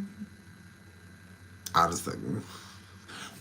been sent a lot of photos. Some of them look real. Some of them look like, AI, things in that nature. I don't know. Tasha says, but what would you want? Wait, but what would you want your friends to say in such things as this? To support me.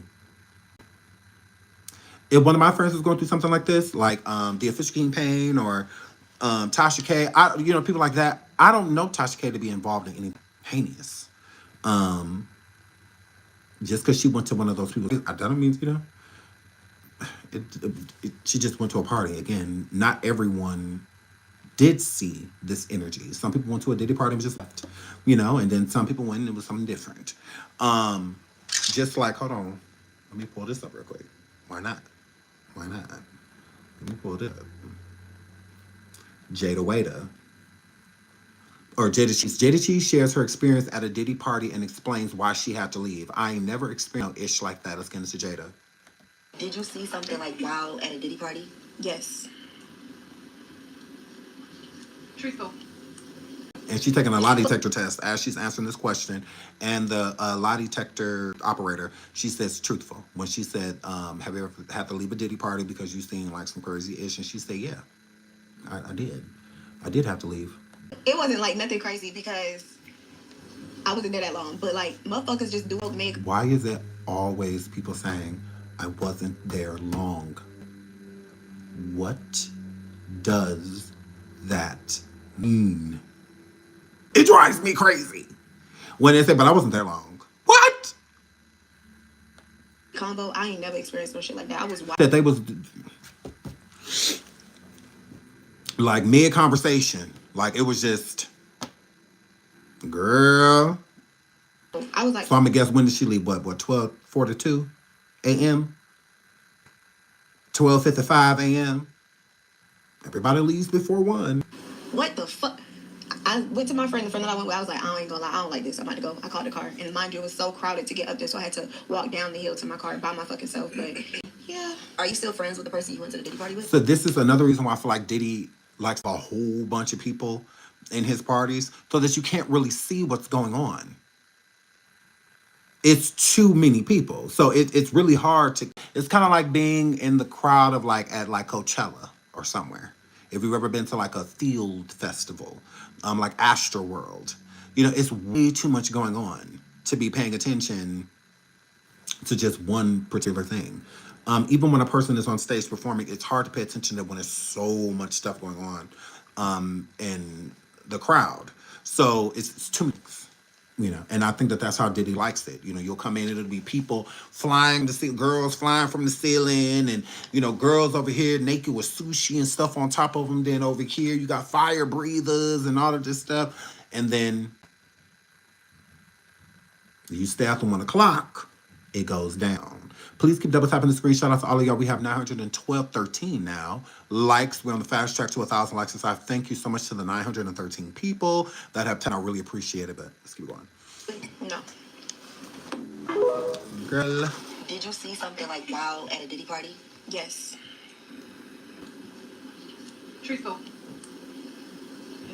But it wasn't like nothing crazy because I wasn't there that long. But like motherfuckers just doing coke. I ain't never experienced no shit like that. I was. That is crazy. Please hit the like. Please hit the like. Hit the like.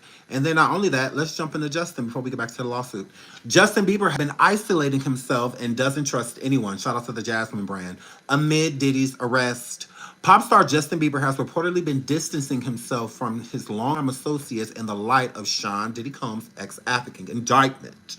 According to Page 6, sources close to the baby singer say that many have expressed concern about his well-being as he appears to be having a hard time coping with the ghost of his past. As they relate to things he may have been involved with while spending time with the Volt founder. As previously covered, videos of the Diddy hanging out with a 15-year-old Bieber have been circulating online amid arrest. Many suspecting the artist was likely one of Diddy's victims.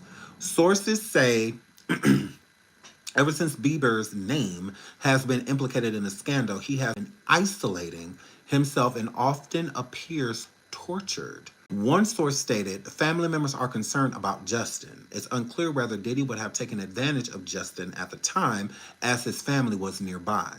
And his manager, Scooter Braun, really did care about him. Again, nearby, not with nearby. They added, but saying that Justin did go through a really bad period of rebellious phase.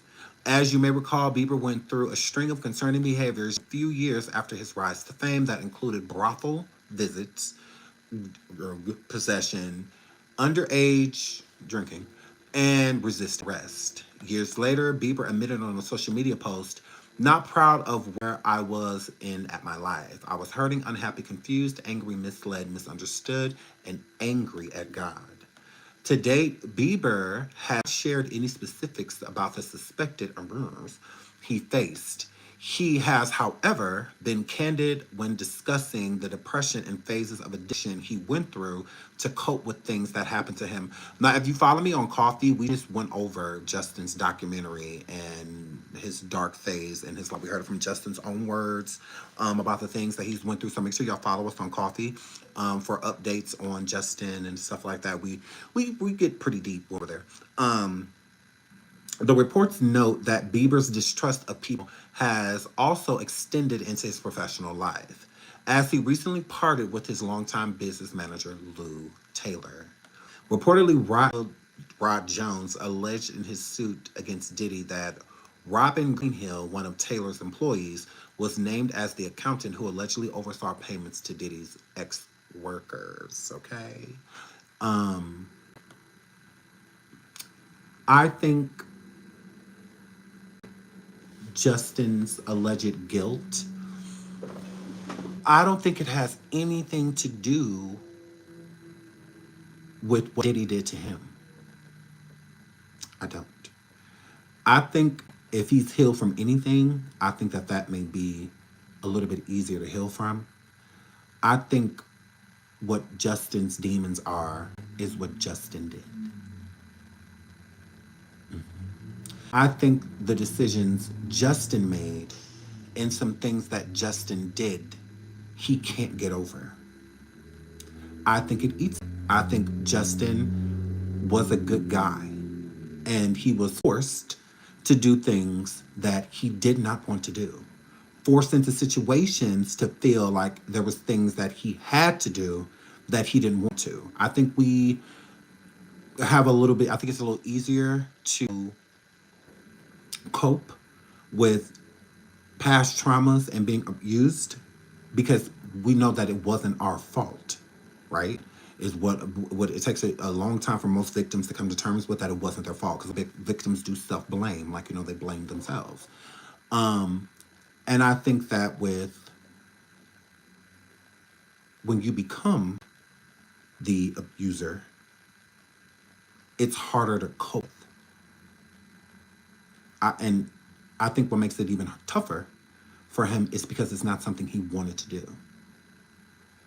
Being a predator and you seeking victims out on your own, to me, is different from not being a predator and hanging with them and they're forcing you to do things, that you don't want to do. I think that's a different type of weight that you carry on you when it's not a decision that you made, that you have made, Being that young, I don't think Justin has forgiven himself for some, because I still don't look at Justin as it being his fault, Just like, I feel like he was victimized in multiple ways, Him being a victim because things were happening to him, and him being a victim because they were pushing him at a young age to do things that he would not have done, things that he didn't want to do, to hang with the cool kids. Sometimes there's bullies out there that you like are cool, and they can convince you to do stuff they normally do. Like if you want to normally jump a person or, treat them really badly, or, but you're only doing it because the people with you are. Everybody making fun of you, so I'm going to make fun of you too. So it's no different than Justin. If everybody's is doing illegal things or things that they shouldn't be doing, you kind of feel forced, and these are scary people he's around. So Diddy's not giving a choice. He has a very intimidating presence. Y'all seen how Justin was in that studio, how he was stuttering when Diddy approached him. So just the feet that exudes off of Diddy, I feel like it was a lot. And then you're isolated, you're alone, you're around a bunch of people you don't know or trust. I believe those 48 hours that Justin spent with Diddy was his initiation. They were initiating him, getting dirt on him, getting him to do things that he would not do, placing him in situations that he did not want to be placed in, to control him later on. Because at that point, Justin wasn't as big yet, But I feel like they knew he was going to be because of the energy they were going to put behind him. We're going to put the best producers, the Diddy's, the Jermaine. We're going to get him with some of the best artists, and all of they already had that plan for him. But before he does, this is what we're going to do. This is and Justin hasn't been able to forgive himself because I don't look at Justin as a bad person. I really don't think Justin is a bad guy. I don't. I think he's made mistakes just like anybody else. Being placed into this world. And, your mom being a teen mom, the kid herself trying to raise you, your dad's absent and whatnot. So you're very defiant and rebellious. And then you give that type of person millions upon millions of dollars. And in the process, he's being placed around people that don't have his best interest and are placing him into unforgivable situations to where he won't be able to forgive himself. This trauma has been in Justin's a long time. A teenager, a kid, basically, being put and pushed through all of these things. So I don't think this has been an easy road to travel down. And I think as much as he probably wants to speak out, be helpful to the other victims, it's hard to do that when you probably created some yourself. So it's like this inner war going on with him, in my opinion, because you can't hang with Diddy and not do the things that he's doing. Not that close. Not how close Diddy or Justin and Usher and those people, they definitely have a lot of dirt. He has a lot of dirt on these men. He does. And I don't think Justin knows exactly what's out there. So what if his trauma is out there? What if his trauma is one of those tapes? Well, what if something that he's not proud of happening is on those tapes, him doing it, but people don't understand the backstory, and why, this is going on. So I feel that he probably is feeling tortured, which is horrible because he just had a kid. So, and he can't even enjoy bringing, a life into the world because of and I think that Justin probably felt like having a kid would cure him. Some people have children to try to save their marriages and, save themselves because children can get you through a lot. They can. That is one thing that I will say. Children can get you through some of the toughest situations. Some of a situation you never thought that you would make it through, can help you get through it. They really can because you know that it's bigger than you. You have someone to take care of, someone looking at you and looking to you for all of the cares, all of that. So, it's not as easy as just checking out and going to, do drugs and cope how you would normally cope. You have somebody to take care of. So I feel badly for Justin and the trauma that Justin has been through, leaving tours, his anxiety being so bad to where he came on the stage, getting on the stage is the same thing. Him only wanting to record in his studio. I think Justin has a lot of bad experiences in studios. Because even going to studios have been triggering for him to where it's been harder for him to record and make new music and all that. So I feel like he is a tortured human being. I do. And I feel badly for Justin. I do. Because he doesn't deserve that. He was a kid. And everybody around him took complete advantage of him. They did. If he wasn't a dollar sign to these people, then he was like a SEX product, just something to pass around, if you will. And I don't think he was just passed around to men. I think he was passed around to women too. One of the people on Diddy's team that paid hold on, let me pull that back up right here. Let me see right here. Reportedly, Rodney Lil Rod Jones alleged in his suit against Diddy that Robin Greenhill, one of Taylor's employees, named as the accountant who allegedly oversaw the payments to Diddy's SCX workers. So that was also somebody that was working with Justin and on Justin's team. 100%. So was that Justin's pimp too? Was that paid Justin out when he would do these things? When Diddy would have him do certain things? Diddy kept Justin around. When Diddy came into Justin's studio and surprised him, Justin was using, but at that point in time, he was just like smoking, like green, and drinking. He wasn't like lean and, all of the X and all that. He wasn't doing none of that stuff. After that, once Diddy, we literally saw it in real time, Diddy get back in contact with Justin. Diddy did not let Justin go. He did not let Justin out of his sight after that. No, he did not. No, he did not. Hold on. Girl. Oh, I'll come here to receipt. Hold on. Let's get into this a little bit before we close out with Kanye.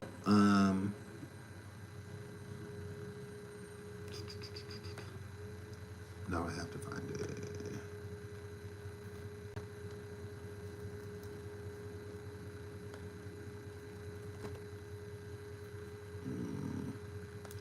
When Justin sat on the couch with Diddy as a kid, and Diddy was like mad at him for alluding to what may have happened when they hung out.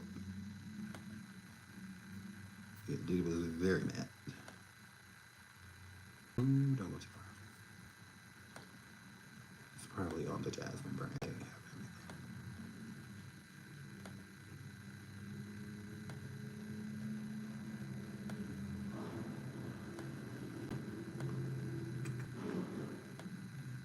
No, I'm gonna find it. I'm gonna stop until I find it. Okay, while we look for it, I'll just pull this up.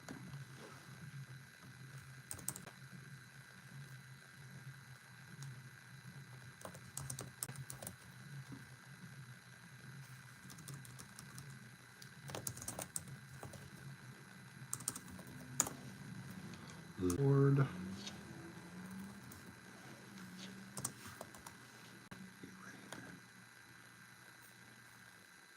This is when Diddy bumped into Justin.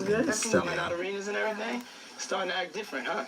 You ain't been calling me and hanging out the way we used to hang out. Well, I mean, getting stuttering. through all my, partners and whatnot. Mm-hmm. But you never really got my number, so. Correct. Okay. Number? Yeah. Everything's good. Out arenas and everything, starting to act different, huh? You ain't been calling me and hanging out the way we used to hang out. Well, I mean, you try to get in contact with me, through all my, partners and whatnot. Mm-hmm. But you never really got my number, so. Correct. Okay. Number? Yeah. Everything's good. Y'all hear how the shaking in his face? Different, huh? All of that. Been calling me and hanging out the way we used to hang out. Well, I mean, you try to get in contact with me, through all my, partners and whatnot. Mm-hmm. But you never really got my number, so. Correct. Okay. Number? Yeah. Everything's good. Selling out arenas and everything. And this Jay-Z, y'all remember when Jay-Z, Jay-Z, after Jaguar, resurfaced video of him when he signed Rihanna. Mm-hmm. She's from Barbados? Yeah. Okay. How did you come in contact with her? I mean, did you fly over there?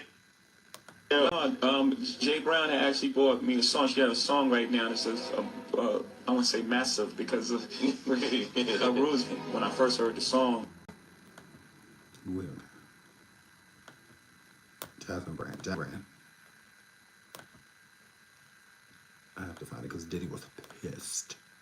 He was so mad at Justin. He was trying to hold his composure, but he was really angry that Justin had said anything about, because he was like, you know better than to be. I was like, ooh. And Justin didn't say nothing. He just sat there and let Diddy talk, because you could tell Justin probably knew he was in trouble with dear old Diddler. I still want to know why Drake took those pictures. Okay,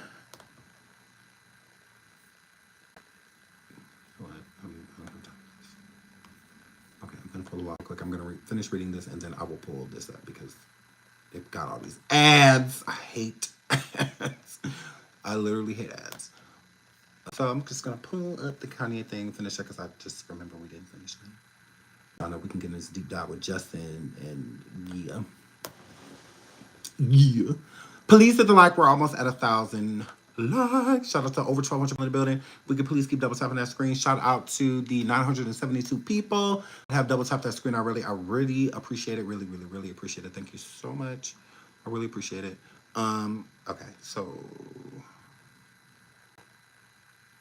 okay, here we go. What did we read up to? Right here, okay. Lauren made the new claims in the 86-page amended lawsuit. This is Kanye West versus Lauren Piscotti. I think that's how you say it. It's Piscotta, how you say it? Which was filed on Tuesday and obtained by Fox Digital, okay? She just filed it. This was not filed months ago and nothing like that. No, just filed. The court document stated that Lauren and her former artist management client, who was not named in the lawsuit, which is weird as well, were invited. Why would you not name your witness? Were invited by West to attend a studio session in Santa Monica, California, that the Grammy Award winner was hosting alongside Combs. Lauren did not accuse Combs of any wrongdoing in the lawsuit. A representative for West did not respond to Fox News Digital request for comment. Combs' representative declined comment as well. According to the lawsuit, shortly after Lauren arrived at the studio session, drinks were served to her and others, followed by an announcement that everybody had to drink if they wanted to stay.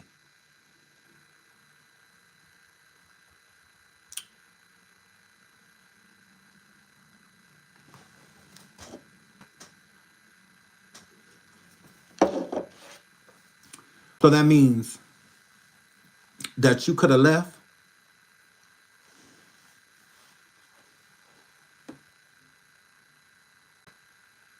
I'm confused. Y'all think about this. If you at a party or a studio, because they were at a studio, and they say, you have to drink this or leave. It's already like, that's weird alone. What do you mean we have to? We can't just drink and chill and say?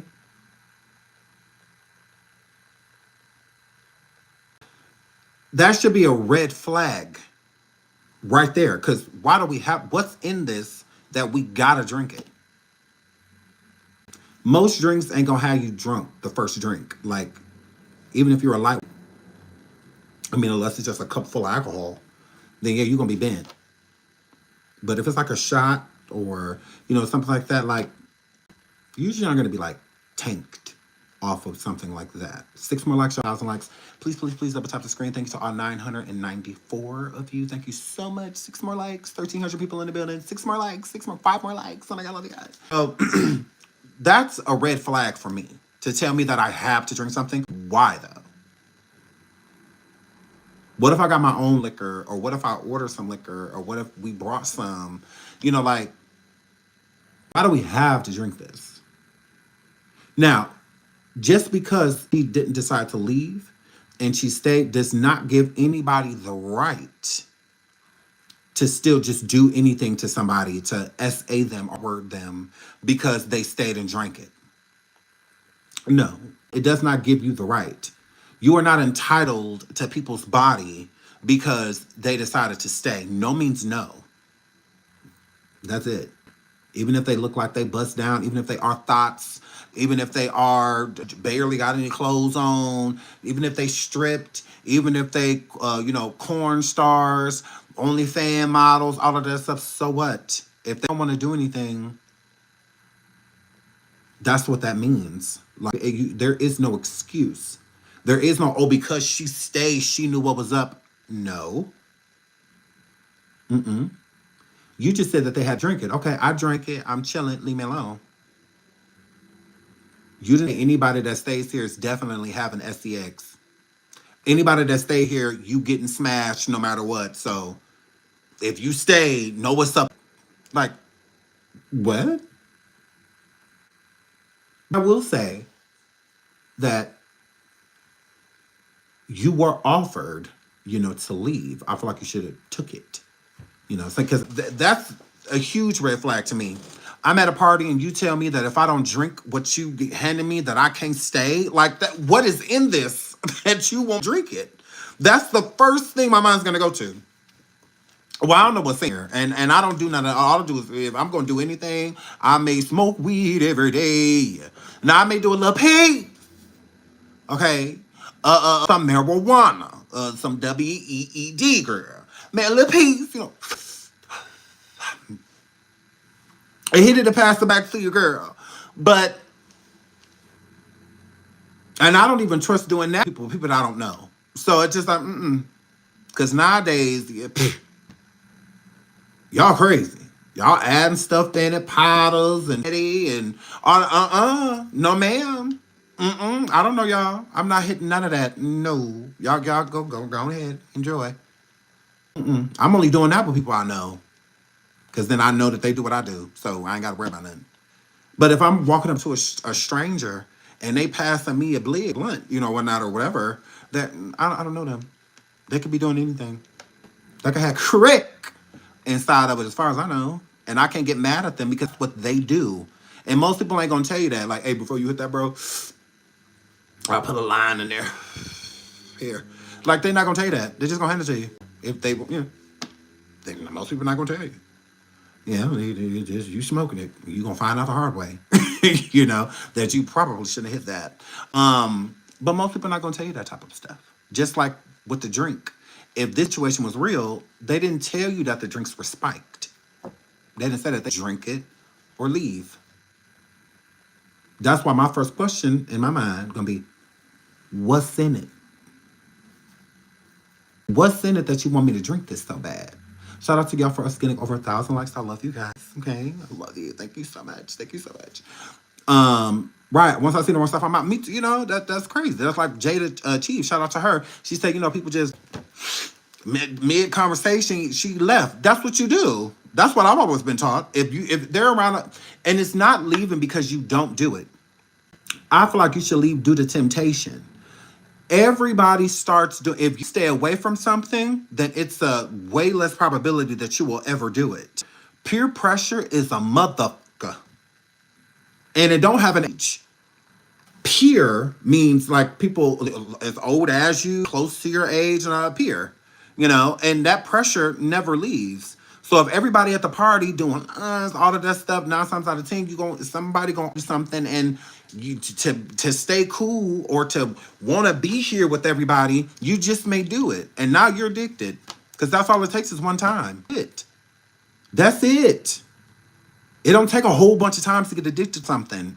Once is enough for you to just fly off the Richter scale. Not just your whole life. You know, this all you think about. That's all it takes. It don't take a month of doing it, and now all of a sudden you addicted. No, one time. That's all it takes. So I think it's more so of not being surrounded by that stuff, because then you don't have to worry about that type of lifestyle. So it's, you know, because everybody starts somewhere. All of these people that's in here doing it didn't at one point. They all started, and it was probably because of the majority of people in this fucking room that got them on, you know, because you are who your friends are. You are. That's simple.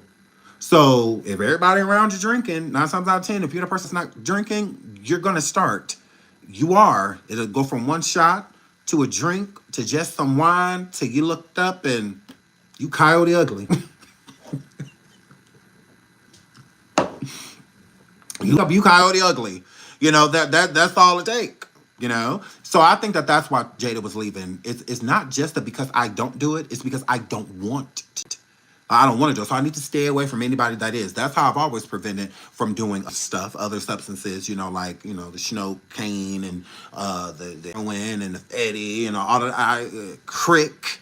I just didn't hang around people that did it. And if you did do it, I believe, like I have friends coming up that, you know, did, you know, meth, you know, and stuff like that. I stayed away from them. Literally. I stopped being friends with the people I was really close to.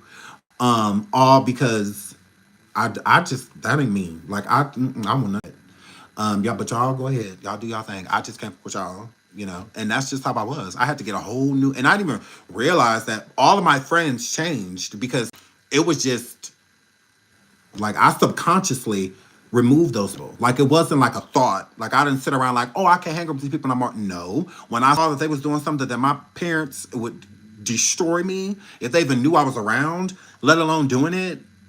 Like, my big brother had heard about friends doing it, and he knew that we were close. So my brother, like, literally yoked me up in my room, threw me against the wall, like, you better not be hanging with that motherfucker if I hear you do. I'm like, hey, I don't even hang with him no more. Like, but I was happy because it showed that my brother really cared about me. You know, I was like, God, oh, really do love me.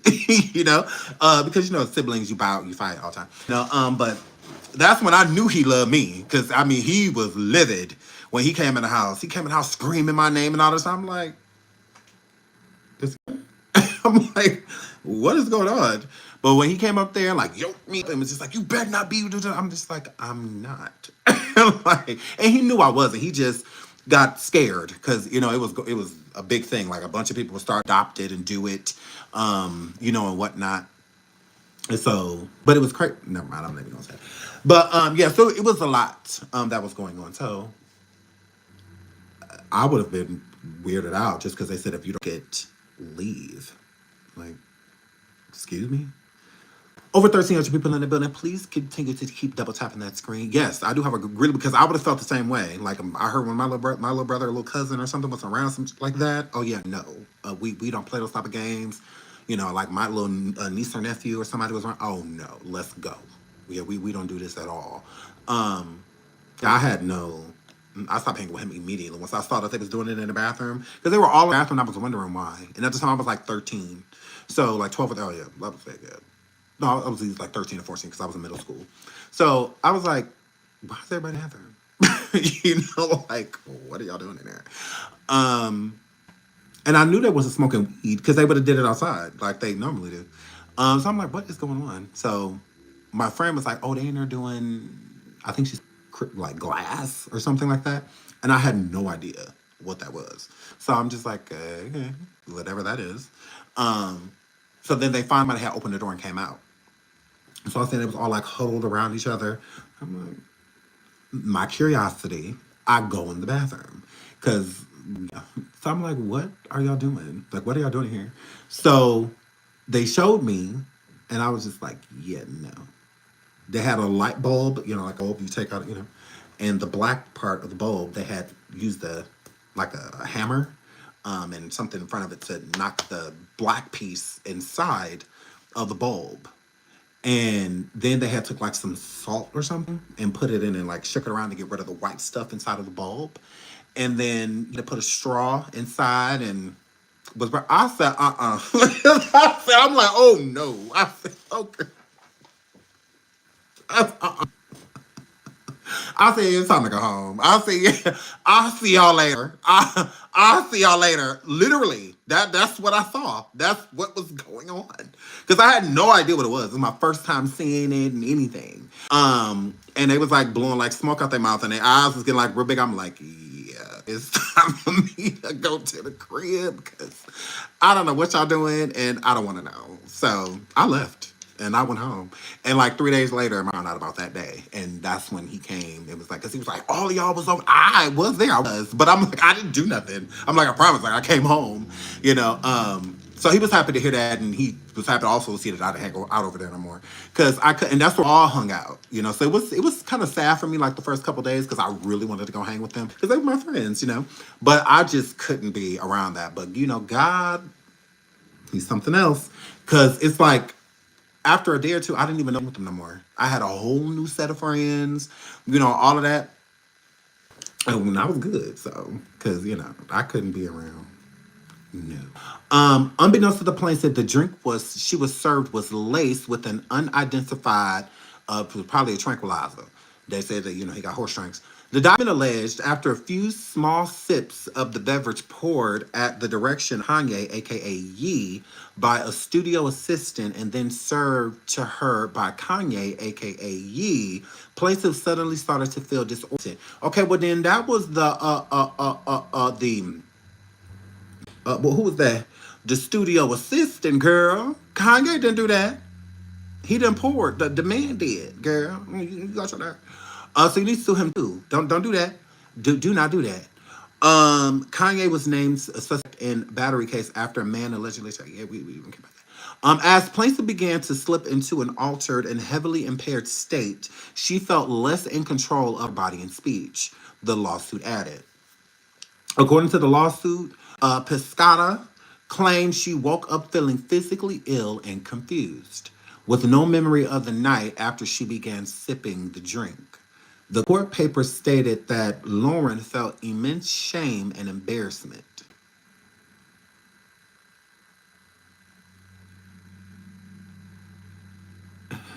And her client wouldn't discuss place at the session since she was too traumatized and disturbed to speak about the night.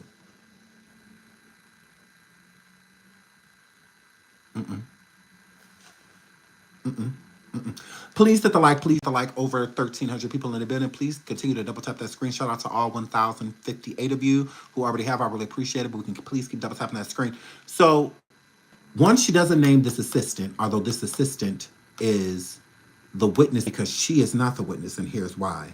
The documents stated that Lauren could not recall and was certainly not aware of any kind of SA that had happened to her former client. So she could not recall if anything even happened to her.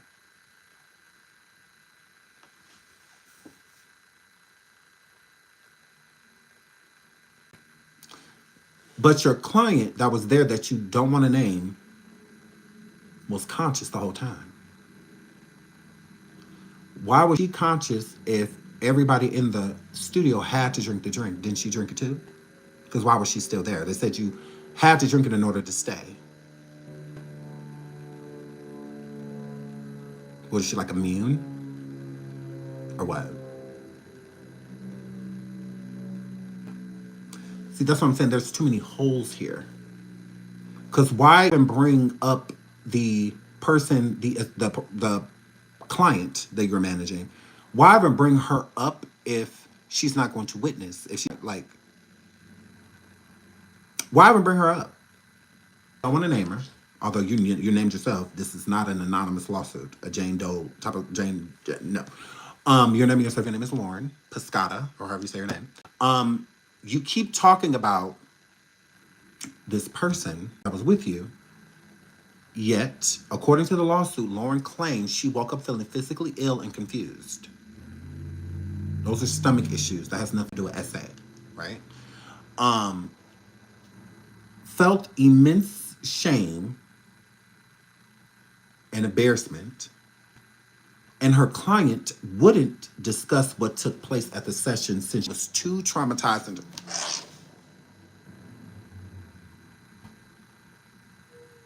So she didn't want to tell you what happened to you? I see if she didn't want to sue or whatever. She don't want to be a part of it. But she was traumatized, and that means something happened, right? Because what was she traumatized by? Because she also says, the documents state that Lauren could not recall and was certainly not aware that any kind of SA had happened to her or her former client.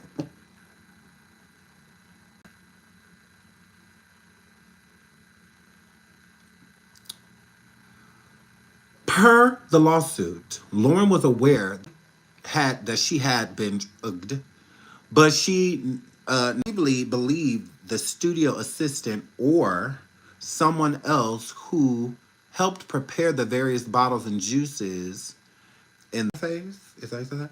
That were set up in the studio before she arrived was responsible for drugging her. Still confused. Still confused. So you're suing someone for sexual harassment and assault, but can't recall any of it happening.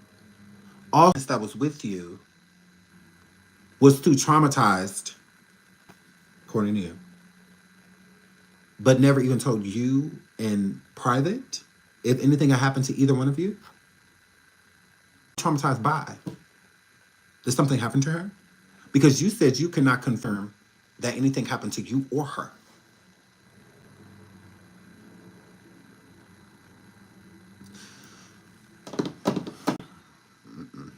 This isn't good. Lauren presumed that she had embarrassed herself or her client after she got drunk in a business setting. And that was the reason her client refused to speak about that night. So it gives that you just embarrassed yourself, that nothing else happened, and your client was too embarrassed and traumatized you, being, not her boss, but someone working for her, and then sending around people like Kanye, and she didn't want to talk to you. Is it name her because she's not going to speak on your behalf because she hates you? Because you super embarrassed, in front of Kanye and Diddy, and you just oh my God. Is this it? Because I'm just really confused by this. Plaintiff chose to blame herself and move forward rather than getting to the bottom of who hurt her and what, if anything, happened to her that night. So you don't even know that, as far as you're concerned, nothing. Because there was nothing obvious to show that, with some of the Diddy alleged things that said that, they were torn and that there was, bleeding and things of that nature, immense pain, certain areas of their body after being conscious again. It's not giving any of that. This is I was with them one time and I got really drunk and I passed out. I really hope nothing happened to me. This isn't giving something happened to me. That's not the tea that this is giving. This is giving I hope not. Because you don't have any proof that anything did happen. You're not saying you up or you saw someone on top of you or you were nude when you, you're not saying any of that. She's not. She didn't say that she was undressed by someone or she woke up in different clothing, in the buff. She's not saying anything like that. What are you getting out of... The court paper stated that West told Lauren that they did kind of hook a little one time, and then immediately proceeded to reminisce about the time he was referring to that night in Santa Monica, California music studio where he hooked up with the plaintiff after she had been...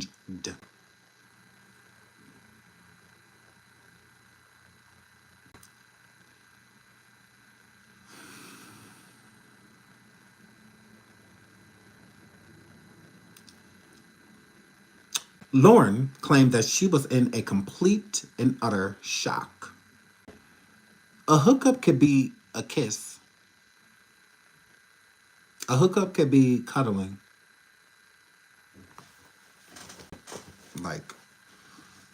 I've told girls that. I've been drunk around certain girls and they kiss me and stuff. When, some girls get drunk and flirtate, and they kissed me or, touched on me, we touched on each other a little bit. It's kind of like a hookup, but it wasn't serious. It's just oh no, we just made out. No big deal. We hooked up. So, what does that mean? He said hooked up. He didn't say we. He didn't say that. That's pretty vague. Him saying hooked up. What does that mean? It can mean a plethora of things. Did he touch your boob? Did you touch his boob? Did he smack your butt? Did you smack his butt? Did y'all caress each other? Something it could be a plethora of things. Hooked up does not mean that we... it can be looked at as that way. If that's how a person is saying. It's not giving that. Okay? So in complete and utter shock, and told West she had no memory of that night after taking sips from the drink he gave her. She alleged in the documents that West laughed and proudly told her that women love to say they don't remember before he changed the subject.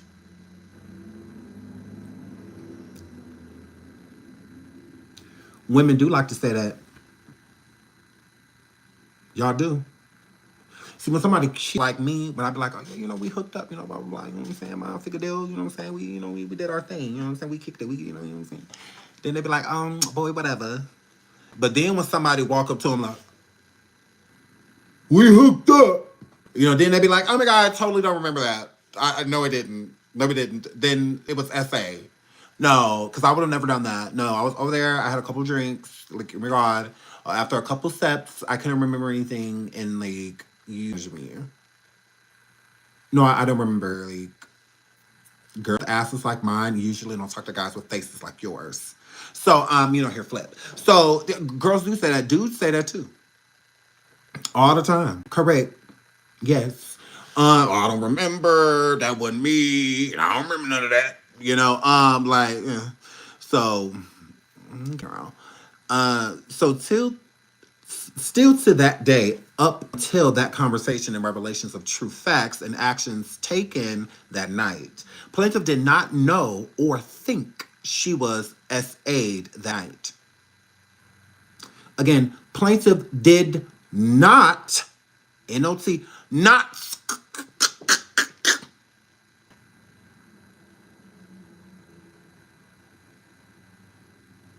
You're not even sure of anything. Like, what are you, like, this is pointless. One time, like, girl. As the plaintiff only thought she was roofied by a studio assistant. Likely embarrassed herself, then entirely took the blame accepting the drink in the first place. The lawsuit stated. She should be blaming herself because she could have left. I mean, she was even given that opportunity. She was even given a warning, basically. And again, nothing happened to her. As far as we know, she knows, she was not R-worded or SA'd or anything like that. It wasn't. I don't understand this. And then, here's the thing. If somebody spikes something and then hands the drink to me, and it's for you, they're like, hey, yo, Sean, hand this to her. I'm like, oh, okay.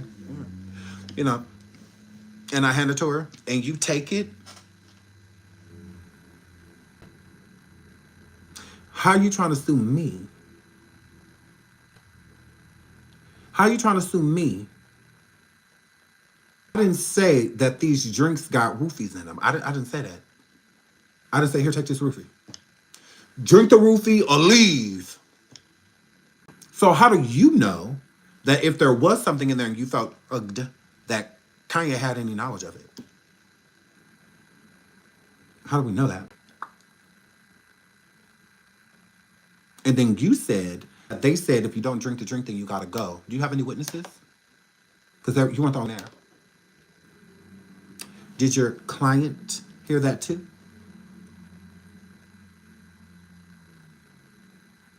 How do you know that that was even said? Just because you're saying it? But you have witnesses you even named, but didn't name her name, nor did she tell you any information besides that she was embarrassed by you and she didn't want to speak to you. Whatever she was traumatized by, how she did in the lawsuit, you did it.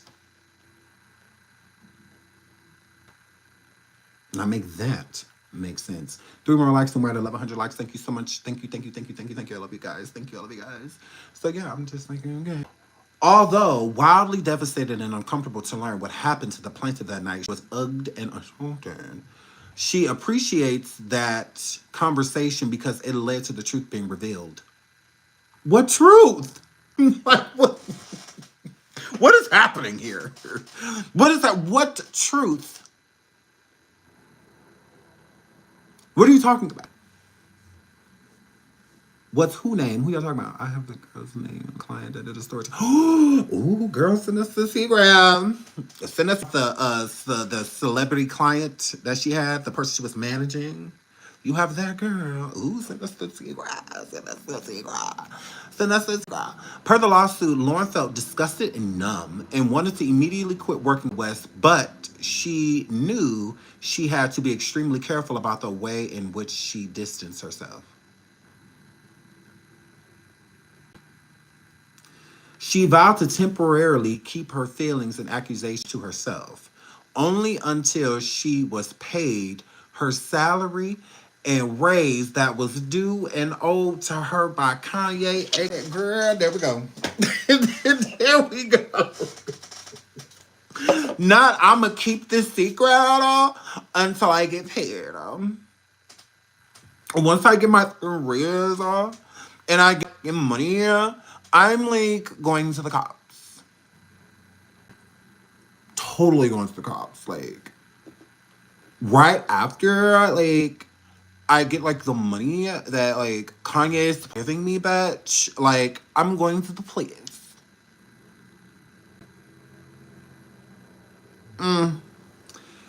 They're going to motive. They're going to motive, girl. There we go. I mean, all of this, like, I wasn't, like, I wasn't, like, R-worded or, like, sexually assaulted, but, like, I, like, could have been, though, like. So, like, I'm suing because, like, although it probably didn't have, like, it could have, though. Like, I should at least get money for being, like, drug, like, and my salary. Like, I should be able to get that still. Like, because this is crazy. I would have never mentioned that. The money that she was owed so that she could seek help and begin to. How was a salary and a raise that's owed to you going to be the money that you use to seek help and heal? Isn't that owed to you? This is why people sue for things like the traumas that have happened to them so that they can pursue like getting, because they can't afford like to get a real therapist, you know, and things like that, because they're expensive, you know, some of them $300-400 an hour, you know. That's what lawsuits and stuff are for. Not your wage, sweetie. You're owed that, allegedly, and you are owed a raise. You, out of all the people in them, had a legit reason to not drink. You were working and you were with a client. You said that you were offered an opportunity to choose if you were going to do it or not. You had every reason to not drink. That's why your client fired you and don't speak to you and was mad at you because she said you embarrassed her.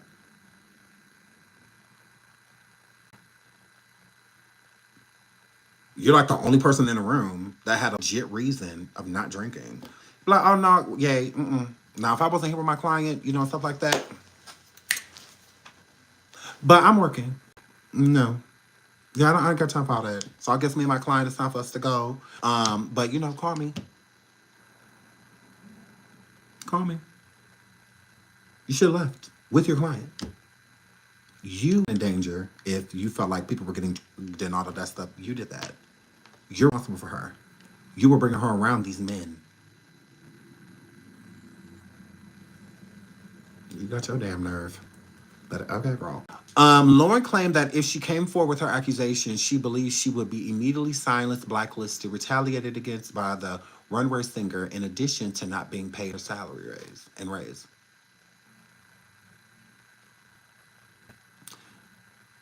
Again, what does this have to do with anything? Because what were you coming forward to tell? He didn't R-word you. He didn't essay you. He didn't do any of those things. So what were you protecting? I don't get it. Besides your money. I mean, I don't understand. You're not reporting anything. Like, you're not saying anything. You're saying you're drunk and probably roofied, and you can't verify whether anything happened to you or not, nor can anybody else verify it.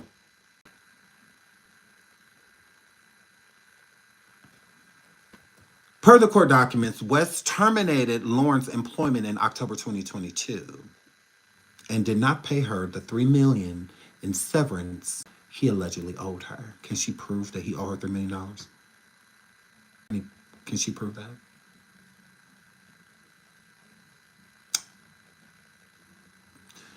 When Lauren initially filed her lawsuit, she alleged that West sent her actually explicit text messages, including pornographic photos and videos, and actually harassed her on multiple occasions. She also claimed that he would, while he was on the phone with her,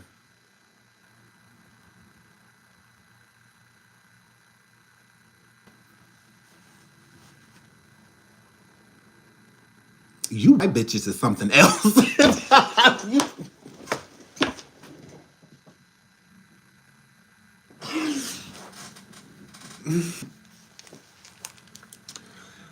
Girl, la, la, la, la, la, la, la, la. Girl, I cannot, I can't. I literally can't. Like, I literally can't. Because if he doing all of this stuff on the phone with you, sending you this stuff and blah, blah, blah, then obviously you are feeding the energy. Like, you have to be. You would have to be. Because you would have listed all of that stuff saying, look, I believe that he did something to me because he was sending me explicit photos. He would, back off, on the phone with me. He would do all. But no. So if he want all of this stuff, then clearly he wanted you. Clearly. Mm-hmm. But then he has you right there in front of him and none of this stuff happen. Nothing. The girl that's with you, she can't recall anything, or especially that anything happened to you. Like, no. You don't wake up and your body's feeling, everybody know their body. So you wake up, you feel just fine and whatnot, but you just feel like, oh my God, like, I was so bent last night. Like, it had been something in that drink, girl. But okay, girl, please. She also claimed that he was, her on the phone. On September 16th, Combs was arrested. We don't care about that. We won't care about that either. And because they don't say nothing about her, just talking about Diddy. We don't care. In June, a statement to Page 6 after Lauren initially filed her suit, West lawyers slammed the former assistant's allegations as baseless. The statement claimed that Lauren made actual advances to West to coerce employment and other material benefits, and accused her of blackmailing the rapper after he rejected her overtures. But I guess Kanye's lying. I guess he's lying. West lawyers stated that at the time the singer would be taking legal action against Lauren. I stand with Kanye.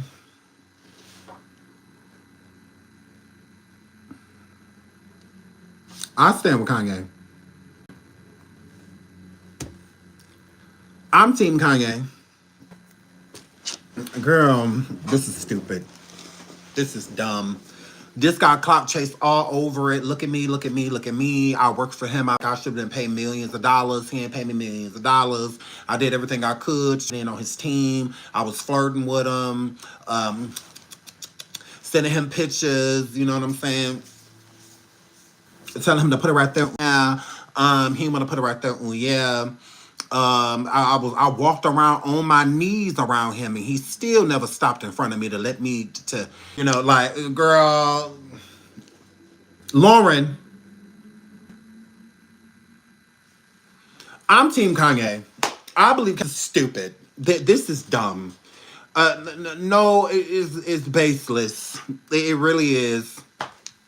How you start off pursuing for this money in June about unpaid wages, and then in October it switches to you update it and add, oh no, he actually like essayed me, like, with all of this stuff going on with Diddy was there too. Like, I can't recall him doing anything to me. He was fine, like, it wasn't him, it was totally Kanye. Because you could have said all of this, and because you haven't seen him since. Why you act like after June, when you went to go file your initial lawsuit on him for like unpaid wages and wrongful termination, and stuff like that, why wasn't this stuff in the lawsuit then? Now all of a sudden he had been trying to, all the stuff that you did to him, sent him your boobs and your chin and all of that to try to get him to like you and, to get him to be on your team and a few. Kanye was like, yeah, I'm good. I'll pass. You sitting on the phone, rubbing and flicking your bean. Kanye, Kanye, I want you to come over and put it right there. Kanye, I want you to come over here with your black cock and put your black cock in me. So, yeah. Now all of a sudden, girl, please, you was doing all of that smut. That was you. Girl, please. I never met somebody that wanted to get R-word. Like, I totally hope he like R. Like, please say, like, I say me, like, please, like, Girl, all these real victims out here, and y'all want to be one so bad. Like, you know, ho. Like, and then you try to sue him for it, and not for this, not for any essay or anything like that. It was all you were pressed because he didn't give you millions and millions of dollars, all because you felt like you were somebody, and he quickly shows you like, bitch, all you do is come around us and drink and be high and all this. Girl, go away. Then you name the only witness, and the witness says, I don't know what happened. I don't know what happened to you. All I know is that you were embarrassing. You stupid bitch. You know, they're like that. That's just like, that's it. Team Kanye. Team Ye. Yeah. Kanye, I handle you lightweight. We gonna get along. We all over it. Kanye, you're innocent. Kanye is innocent. He got her fucking nerve. Kanye is innocent. As far as I'm concerned with this, I feel like Kanye is innocent. It's too much. She's doing too much. So I believe Kanye over. And y'all know me, I'm always willing to hit a victim out of a victim. I didn't hear anything about her being a victim. She got drunk. She swore that told her, you got to drink it to leave. First red flag. She still drank it. She still stayed. She passed out, she said, I guess. She woke up and had to ask questions, meaning there was nothing immediate to tell her that anything bad happened to her. Nothing. There was nobody telling her that anything bad happened to her. And then she asked the client that she came with, that she can't even name, and she said that she was too distraught. She was traumatized. How do we know that she said that? And then, so what was she traumatized by?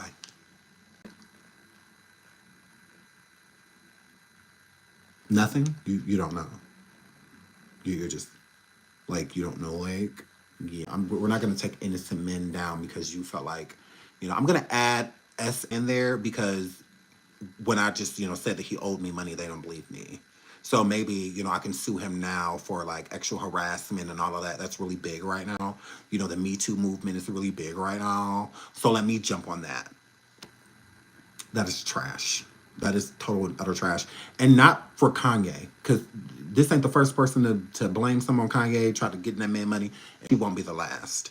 But it's disgusting for the real victims that are out here. Y'all diluting their message and them getting their justice because y'all make it hard for people to know who to believe. Y'all turn this shit into a guess, and it shouldn't be that way. When people come forward, we should just hear them out, be able to believe and want to believe that the story that they're telling is true. Because nobody deserves to be lied on. Nobody deserves it, rather guilty or not. I understand that Diddy is guilty and he probably did this to a lot of people. But if you are not one of those people, who the are you to come forward and dilute the mission and up the church's money? Who are you to come forward and like, why that? Just stay out of it. But now y'all be too thirsty. I took a picture with Diddy back in the day. Let me go file a lawsuit. Because I stopped at the studio too. Not everybody he did the same things too. It didn't mean if you literally come around, horrible things are going to happen to you. No, some people, plenty of people around him, and they were just fine. Just fine. Some people have great experiences meeting him, hanging with him, being at parties with him. Not all of them are dungeon parties. No, a lot of them were public parties that anybody could go to, where cameras could be, all of that stuff, and it was just fine. And then he has super inappropriate parties as well. Correct. It wasn't like every day. Like, people treated it like Diddy had a party every day. Like, no, these were over the years. They've been in the industry umpteen years. Throughout those years, he's thrown a lot of parties. Okay? So that's what they were. That's what they were. Because people want to bring up everything besides Jamie Foxx. Remember Jamie Foxx had got injured and everybody was replaying the video? Well, y'all have to remember, what was everybody replaying of Jamie Foxx?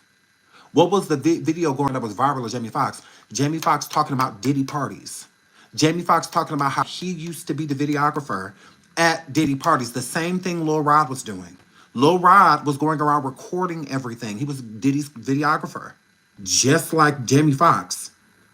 But Jamie Foxx go down because it went viral. The video of him talking about Diddy parties, because he literally, in the 90s, Jamie Foxx was like his videographer. Diddy would throw all of these parties and Jamie right there with a camera glued in his hand.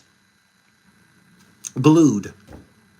So you best believe Jamie Foxx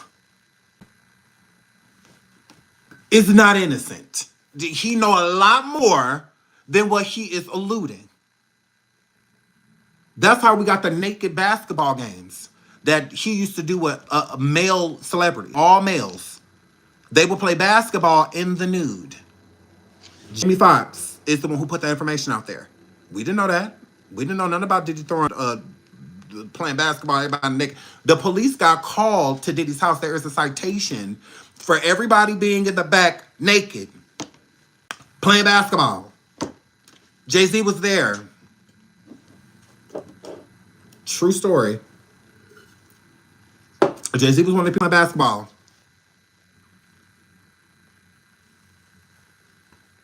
He was there. Yes, he was. Now, I'm not saying anything happened. I'm just saying he was playing naked basketball with other men. And there would be women there that would have their tops off. You know, I did a video on it. If y'all go watch, I did a video on it. Mm-hmm. Jay-Z was there. Correct. And the police came because it was the neighbors called the police because one, it was extremely loud, and because they were all nude. Mm-hmm. People leaving a party and stuff in the buff. And that's where Jamie Foxx got the idea, because he did the same thing.